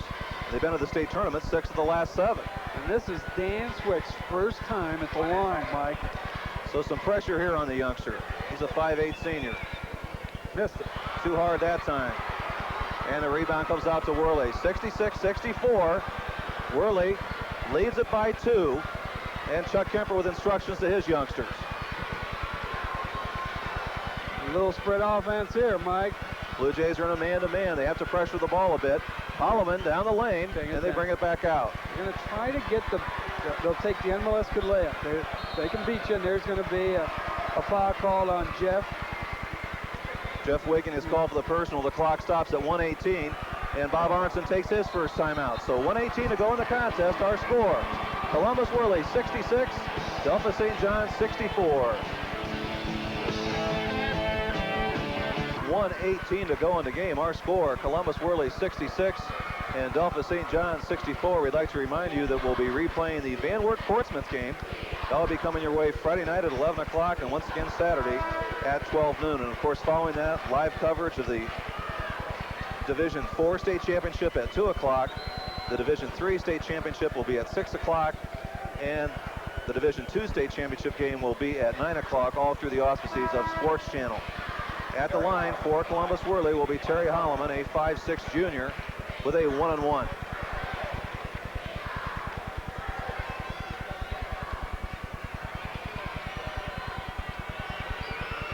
Missed it. Holloman can't connect there, and Jettinoff has the rebound. A lot of ball game left, Mike. 1:14 to go. Just play intelligently now. This is Seaver deep inside to Jettinoff. It's blocked away beautifully that time by Chuck Perry. So Delphos gets the ball back underneath their basket with 1:07 remaining. Well, now Steve Jettinoff is receiving a lot of attention, but he's an unselfish type player. He'll kick it off to the open man. There's a nice picky set right there. And Seaver gets the inbounds pass. There, a dangerous pass is tipped away. Turnover against the Blue Jays. Trying to get it to Steve. Now under a minute to go. Oh, The ball's loose. The ball's loose. Oh, yeah. Again, What it's a a switch with it. Hey, Second call. Second call. What a great example of defensive intensity, perseverance, not giving up, kept going after that. One problem that Holloman had on that occasion, he had no help. Yeah, Everybody ran away from him. Oh, there's a kick. clocks at 52 seconds as there was no other white jerseys around, and Swick, a tremendous defensive sequence there. Chuck Kemper really worked on this out-of-bounds play at halftime because they've really stuffed it right now. Seaver. Got it! In the basket! And that foul, Mike, is going to go on Jeff Stanley. He's the young man that had such a great game in the regional finals for Worley. Got 29 points. Has not had that kind of game tonight. He's only scored his average 11 points. Oh my goodness, 66-66. And Scott Seaver will go to the free throw line with 50 seconds to go. So the Blue Jays have a chance to regain the lead. He connects. A three-point play makes it 67-66 Delphos. Now let's see how Worley plays. Let's see how Worley. They're calling a play right now. Terry Holloman calling a play with his hand on top of his head. Johnson into the lane. Missed it. And he's got it. Anthony Johnson. There's a breakaway, Mike. This is Jeddinghoff. Jeddinghoff Got it. puts it in. A defensive breakdown that time by Worley. We have 27 seconds to go. The Blue Jays by one. Harper with his head down. Can't get it. Over the back. No basket, Mike. No basket. No basket. He shoved That it is off. the call. And it looks like John Whittier was very close to calling a technical foul off the reaction there. Chuck Kemper, his first emotion of the game. And 22 seconds to go. So we'll go the other way. 1 point lead. Whoa! 1-1. So Delphos will go to the line. And Delphos 19 out of 23, 83%. Very successful. And the fifth foul on Chuck Perry. He'll have to take a seat. And that definitely will hurt Worley. They look to him inside. So Chuck Kemper will have to make a substitution. I'm sure he'll take the entire minute that is allotted him.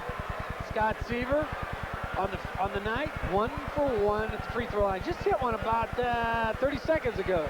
So he's sort of warmed up. So Adrian Robinson will come into the game. I know a lot of people that didn't give Delphos much of a chance in this contest, but they have played a spirited game tonight. I think so many people, even in this building, know about Bob Arnzen and his 643 wins. I think a lot of people are pulling for the team because of the coach, too. Not only because these kids have played so hard. Well, the miss by Seaver. So we have a chance to come down here for Worley and take the lead with a basket. 15 seconds to go. This is Harper with it. Harper wants to Takes the shoot pull it. up from the circle. He's got it. 10 seconds to go. Now we're down to 8. And a timeout's called with 8 seconds to go. 8 seconds to go, and Delphos takes the timeout as Harper will be right arena with 8 seconds to go. This has come right down to the final seconds. Worley 70, St. John's 69, and the Blue Jays will have the basketball when we resume action. Now, Worley's going to press, Mike, and that produces the opportunity that Worley may foul and put a Blue Jay on the line with a 1-on-1. Let's see what happens here. First, you got to inbound that ball. And Pat McGill will be inbounding the ball, and he'll be able to move because of the made basket.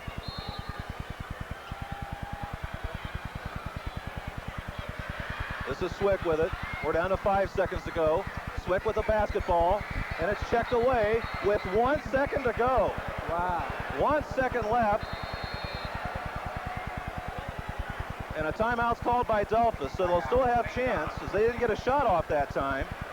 And we'll keep things right here with 1 second to go. Now, Mike, what they're going to do is set up an out-of-bounds play. I don't think they're going to go with the old regular 1-3-1 that they like to run so much. It's going to be interesting. Will they design it to get it to Steve Jeddinghoff? He's going to get a lot of attention, Mike, and if he can touch the ball, I'm not so sure they may not foul him, you know, trying to defense him. So it's going to be interesting to see if they're going to pick to have Steve come off a pick to get the ball, turn and shoot, and get fouled, or hope to get fouled, or stick it in and win this ball game. A lot of excitement right now. Well, this will be simply a pass in and a shot because with only 1 second to go, Well, whoever has the ball in the inbounds will have to put it up. will Worley play a man or a zone, Mike?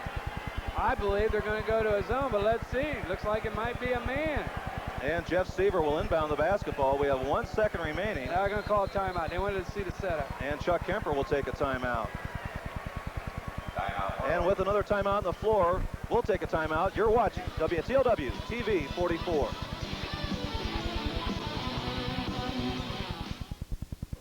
Why shop Lima Lumber? Well, there's many reasons. So let's start with the most important one, our employees. Lima Lumber staff have been with us for many years. They have a thorough knowledge about our products and how to use them. They can explain these products and offer suggestions on how to solve your particular problem. Not like the other guy who often has only part-time or temporary help. People make the difference, and Lima Lumber's people are knowledgeable, experienced, and committed to service. Find out what we can do for you at Lima Lumber, 1101 Delphos Avenue, Lima. In these times when crime, drugs, and pollution seem inescapable, there is a town where children can still happily play in safety. A town where they remember their past, but also have their eyes on the future. A family community where education and freedom of worship are still priorities. A city that works hard and plays hard. We're down to the final second of this contest. Delphos St. John's will be inbounding the ball underneath their basket. The Columbus Swirly Wolverines lead it by 1, 70-69. Who will get the ball? And it looks like Worley's playing a zone, Mike. If you notice where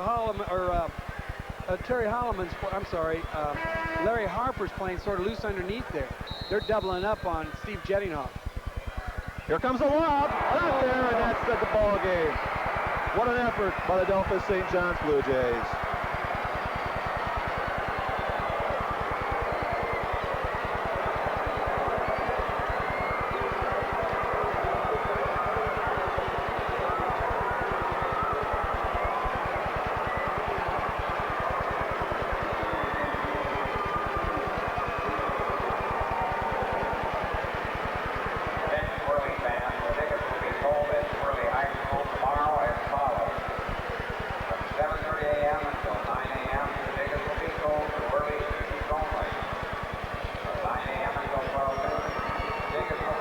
Effort by the Blue Jays, and they come up 1 point short. Our final score in this Division IV semifinal: Columbus Worley 70, Delphos St. John's 69.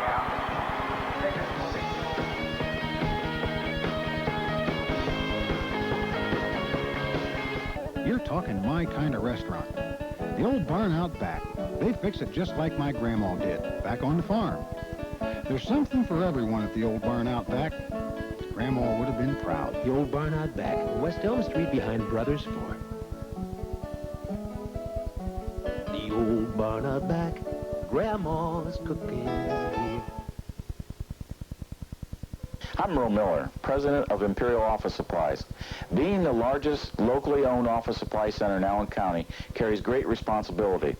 Not only is it important to carry a variety of quality products at very competitive prices, but we want to give something back to the community. We're involved in charitable organizations, civic associations, and service clubs. Thank you, Allen County, for making Imperial Office Supplies #1. I promise you we'll keep earning your trust. Tonight's game was brought to you in part by the Commercial Bank, a bank locally owned and managed in 3 convenient locations: Elida, Delphos, and Gomer. When you're looking for a bank that's tailored to your financial needs, visit the Commercial Bank. We've been serving the community for over 113 years. The Commercial Bank supports Delphos in their quest for the state championship. We wish you the best of luck from Dr. Cletus Vonderwell, veterinarian. Thanks for all of our sponsors for helping make tonight's game possible.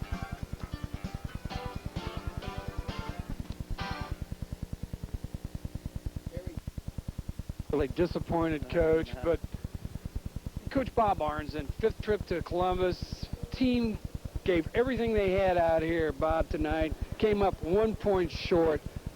A few of your reflections. I know you've been interviewed to death just getting you over here, but a few of your thoughts on the game. Well, it would have been real easy.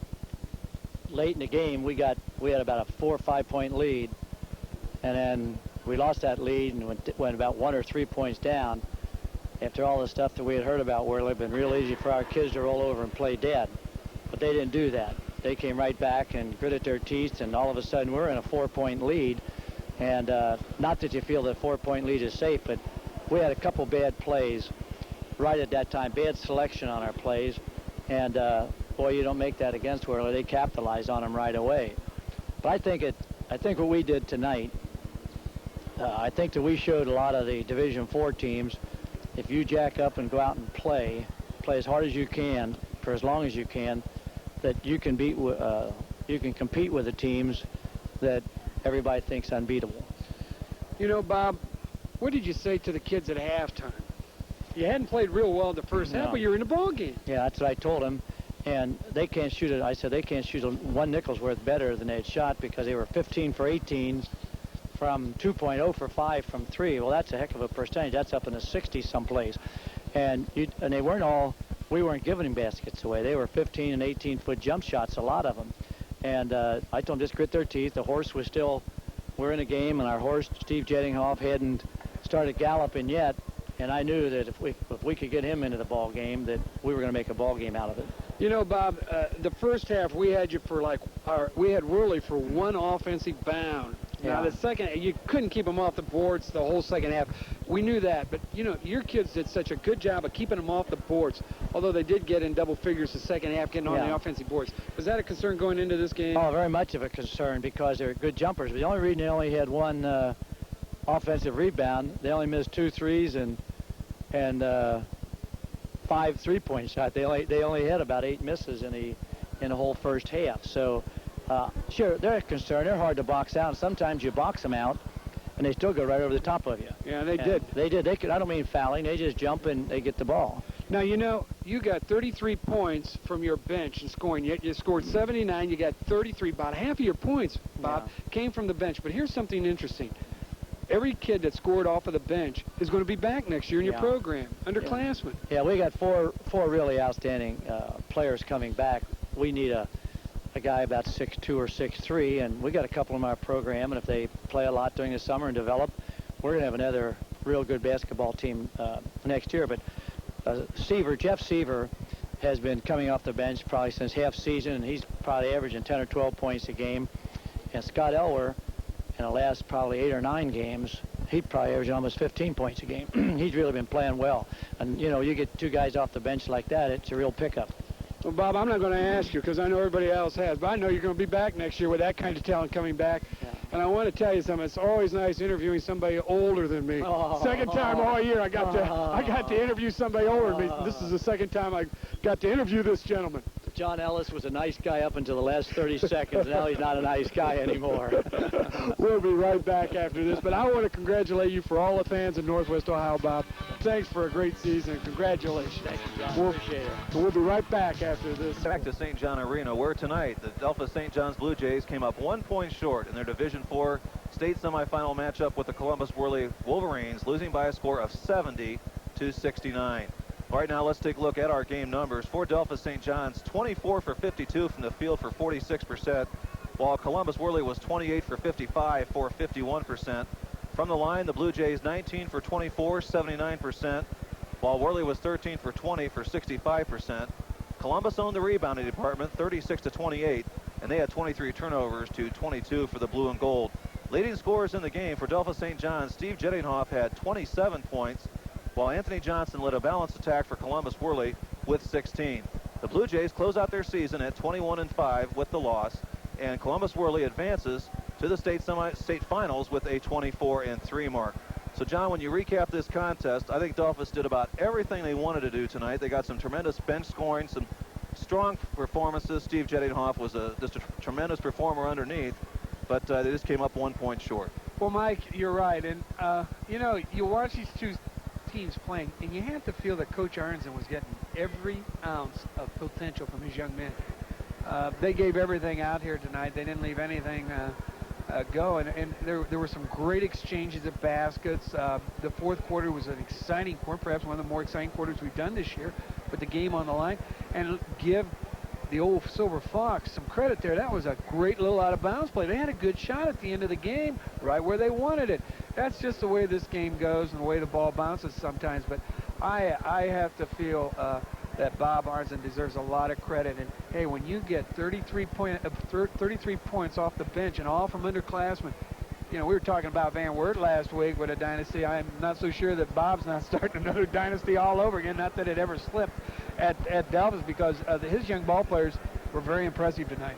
And it's just sad that they came off a point short. But, you know, in the long run, boy, they played hard and they're winners. Okay, John, thank you. It was always a pleasure working with you. That will about wrap things up from here for this particular contest. But remember, we'll be bringing you the Division II state semifinal game with Van Wert going up against Portsmouth, and the replay for that will be 11 o'clock Friday night and once again Saturday at 12 noon.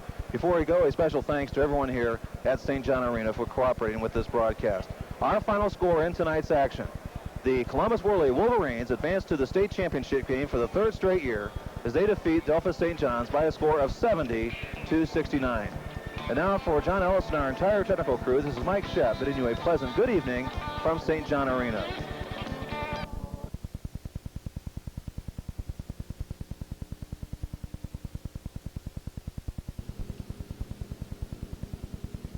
Dustin, hurry up and eat so we can go play hoops. Three-pointer here, and that's the game! The Atlanta Lady Bulldogs defeat Dresden Tri-Valley 62.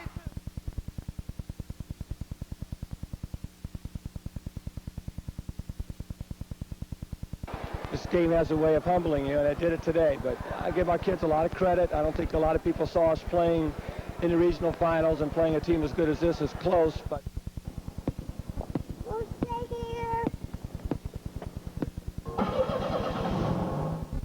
There's a breakaway, Mike. This is Jenninghoff. Jenninghoff Got it! puts it in. A defensive breakdown that time by Worley.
while. The last guy who came by here wasn't carrying no reading material. Hey, check this. Are you puny? Do bullies push you around? Increase your strength by 50%. The Joe lead away. Alex, you're puny, and I push you around. Just give me the magazine. Tell you what, being you're so puny, let me lighten your load.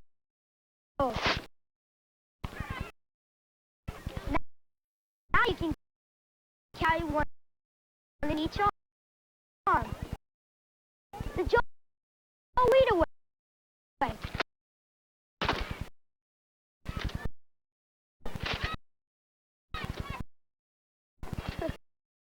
Come on.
Well, you know,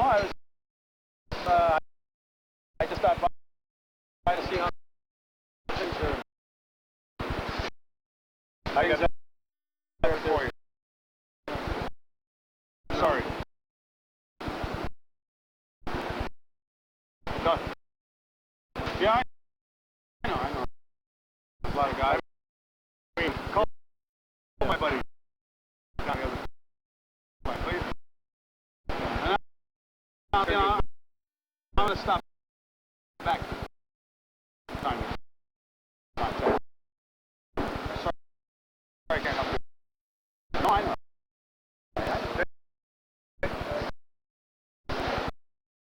Buddy, what you doing?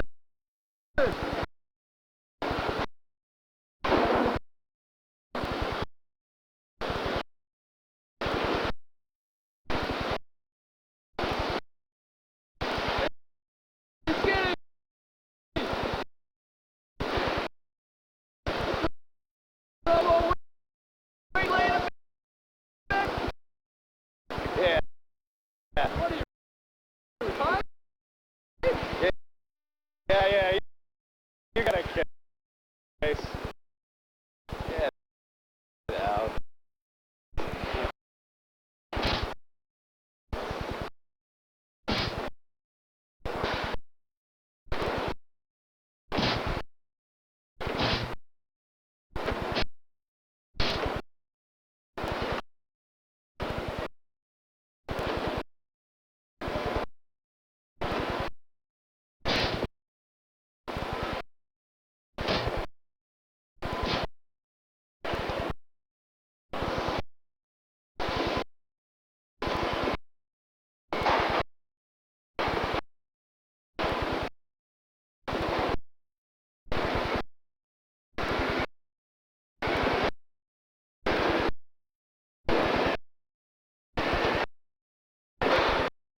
Hi, Dad.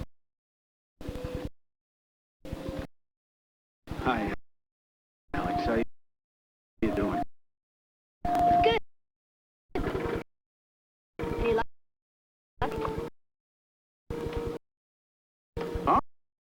Oh, yeah. Yeah, sure. Sure. Any day now, they can't run a place without me.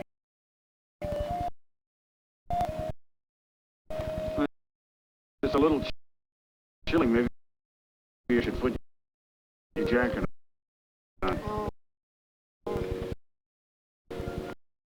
All right. All right. You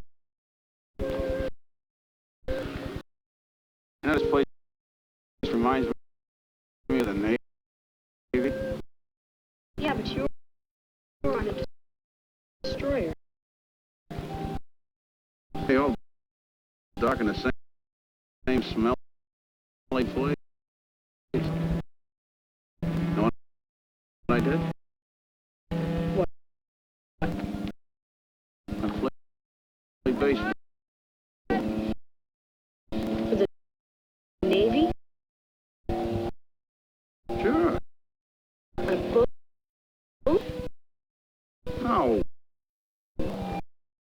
Oh, because I hate to be the one to shag fly.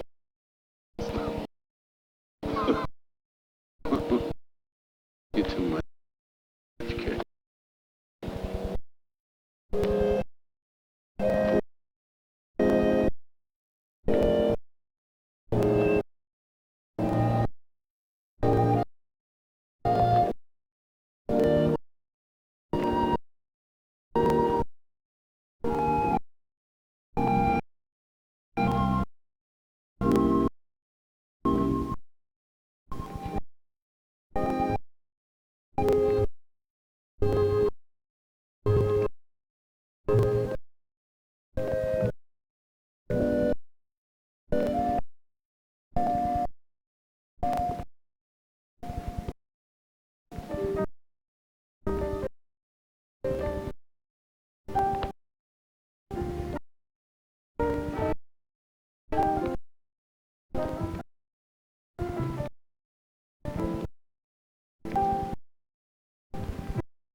Oh, man.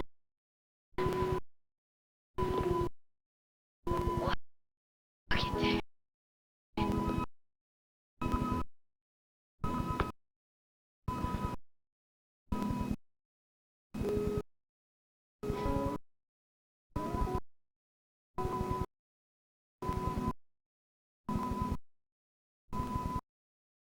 What's Mom having for supper tonight?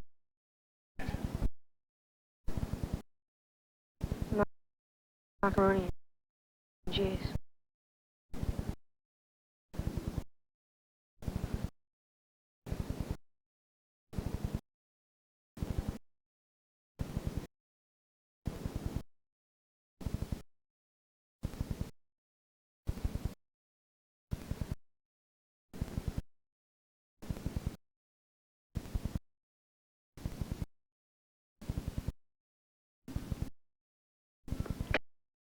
Come on, let's see here. Really? What I give you? Acting. Right.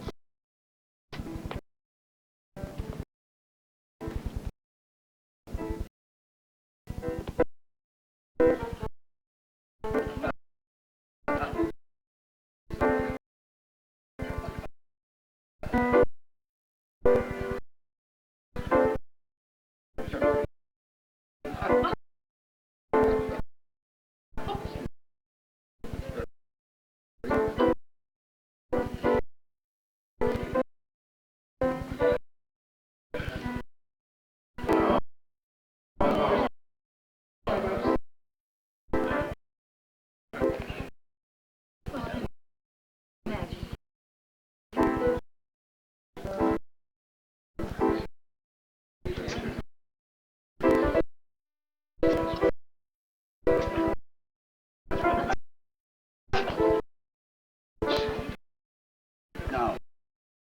Hey. Come on.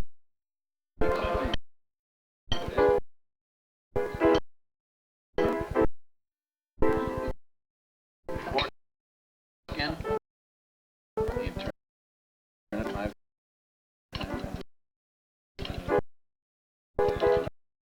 times. Huh?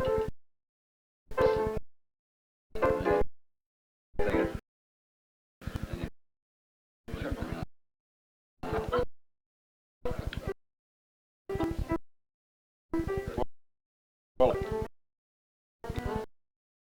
No. Take a look. Take a look. Huh? Put it away.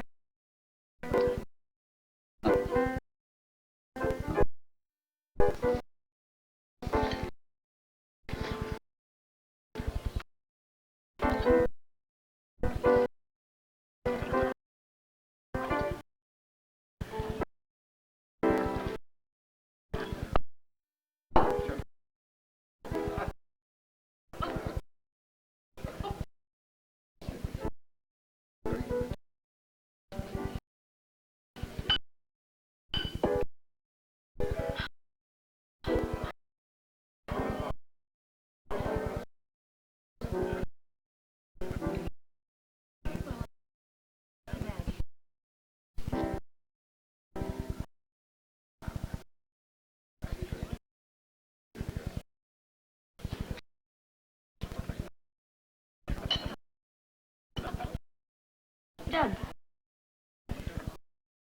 why aren't you eating?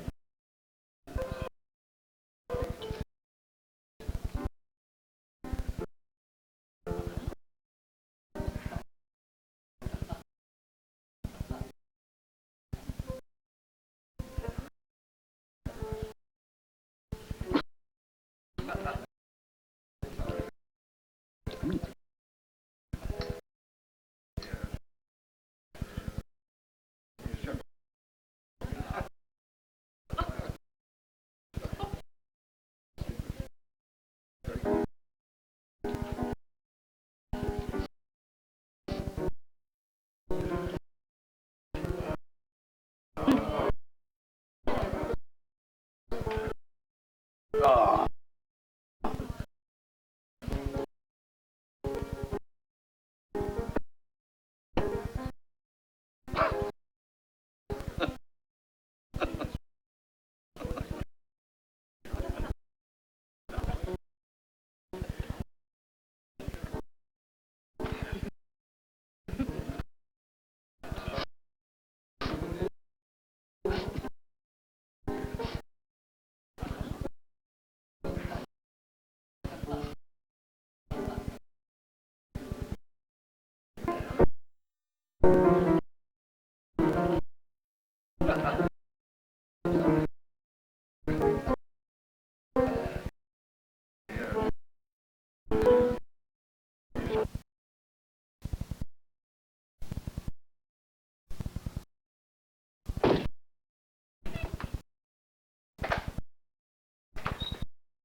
Mom, home.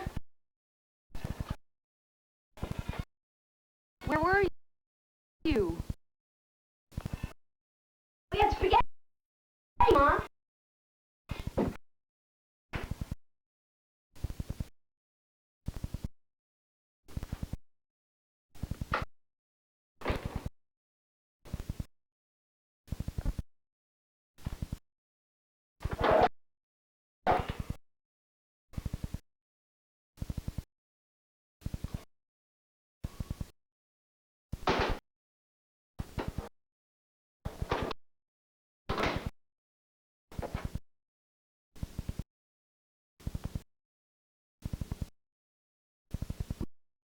You just felt like stopping.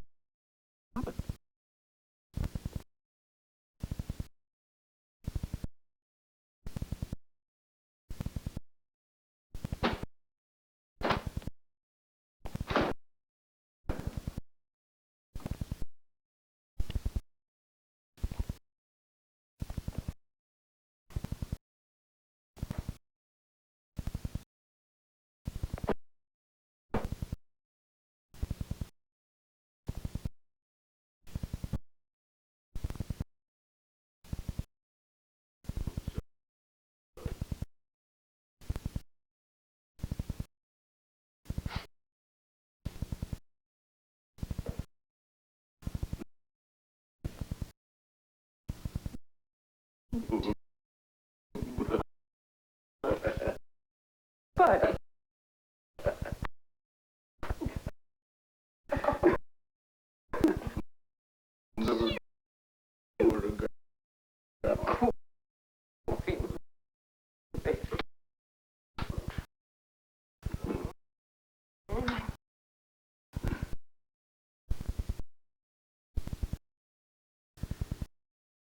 He had a whole plate of spaghetti.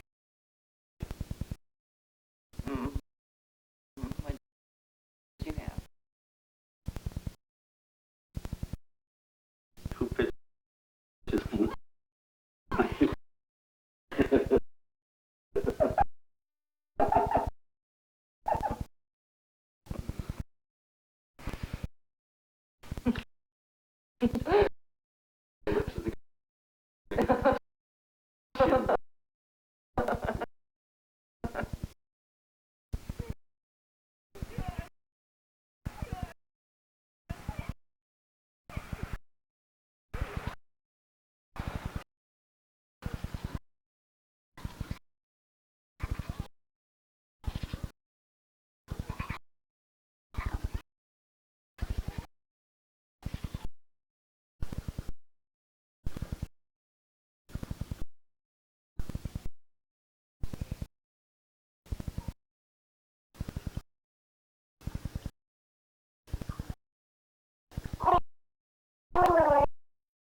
Staying home again, Dad?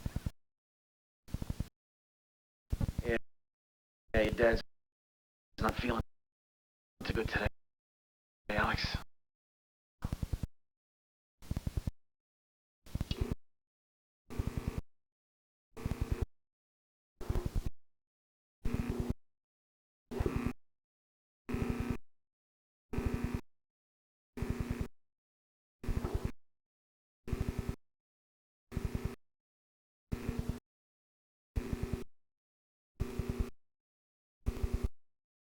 No, it's Calf Day Saturday.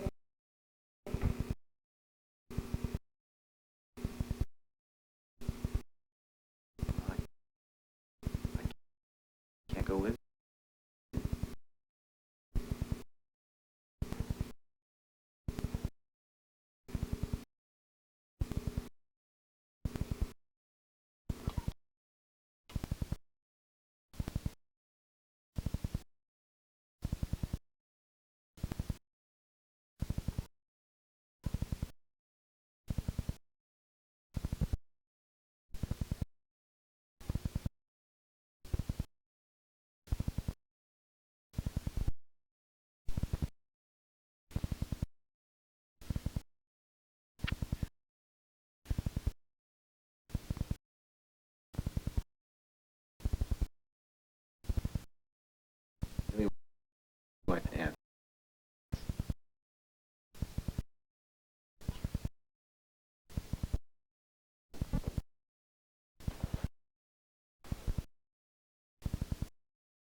Dad.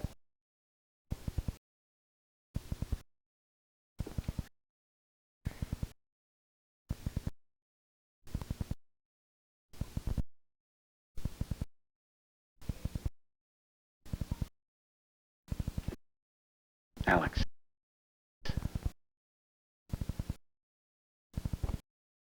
Yeah?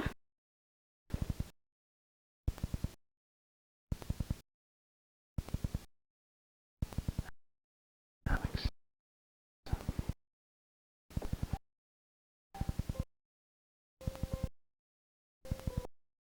Don't ever forget what I told you.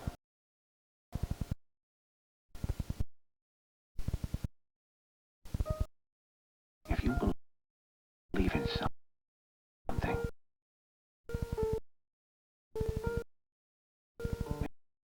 in all your heart,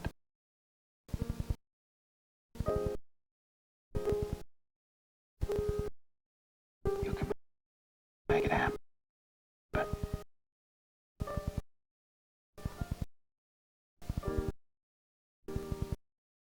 Don't ever stop believing, Alex.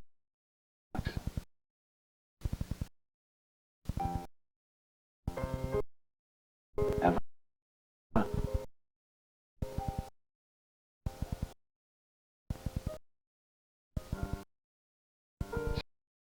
It's all a person's got.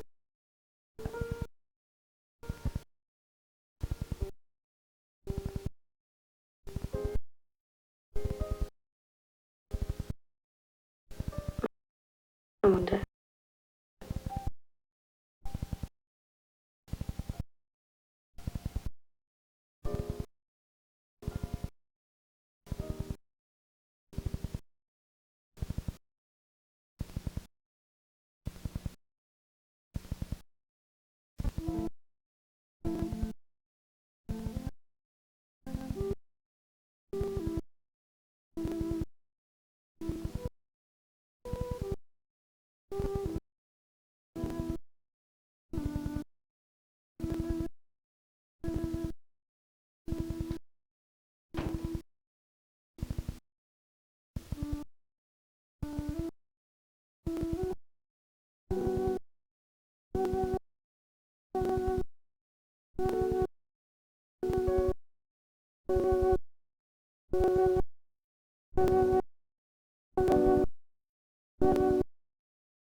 Mom, guess what?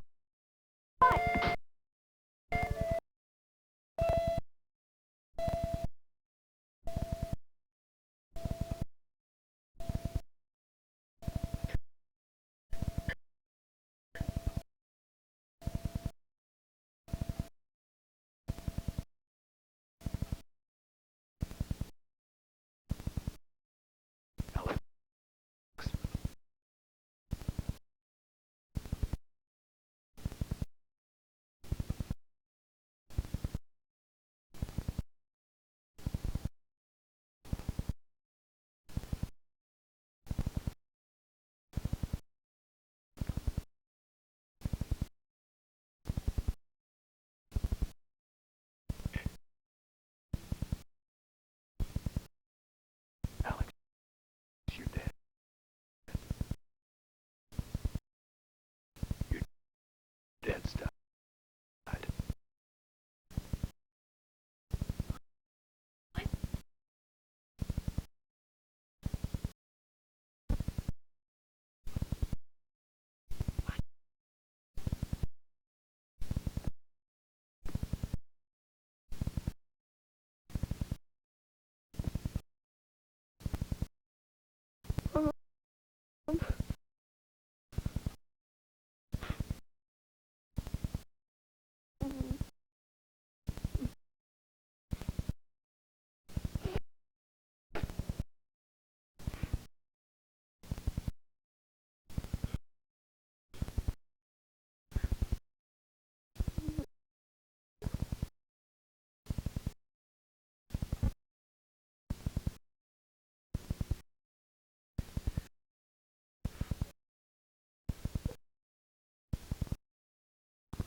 Bye.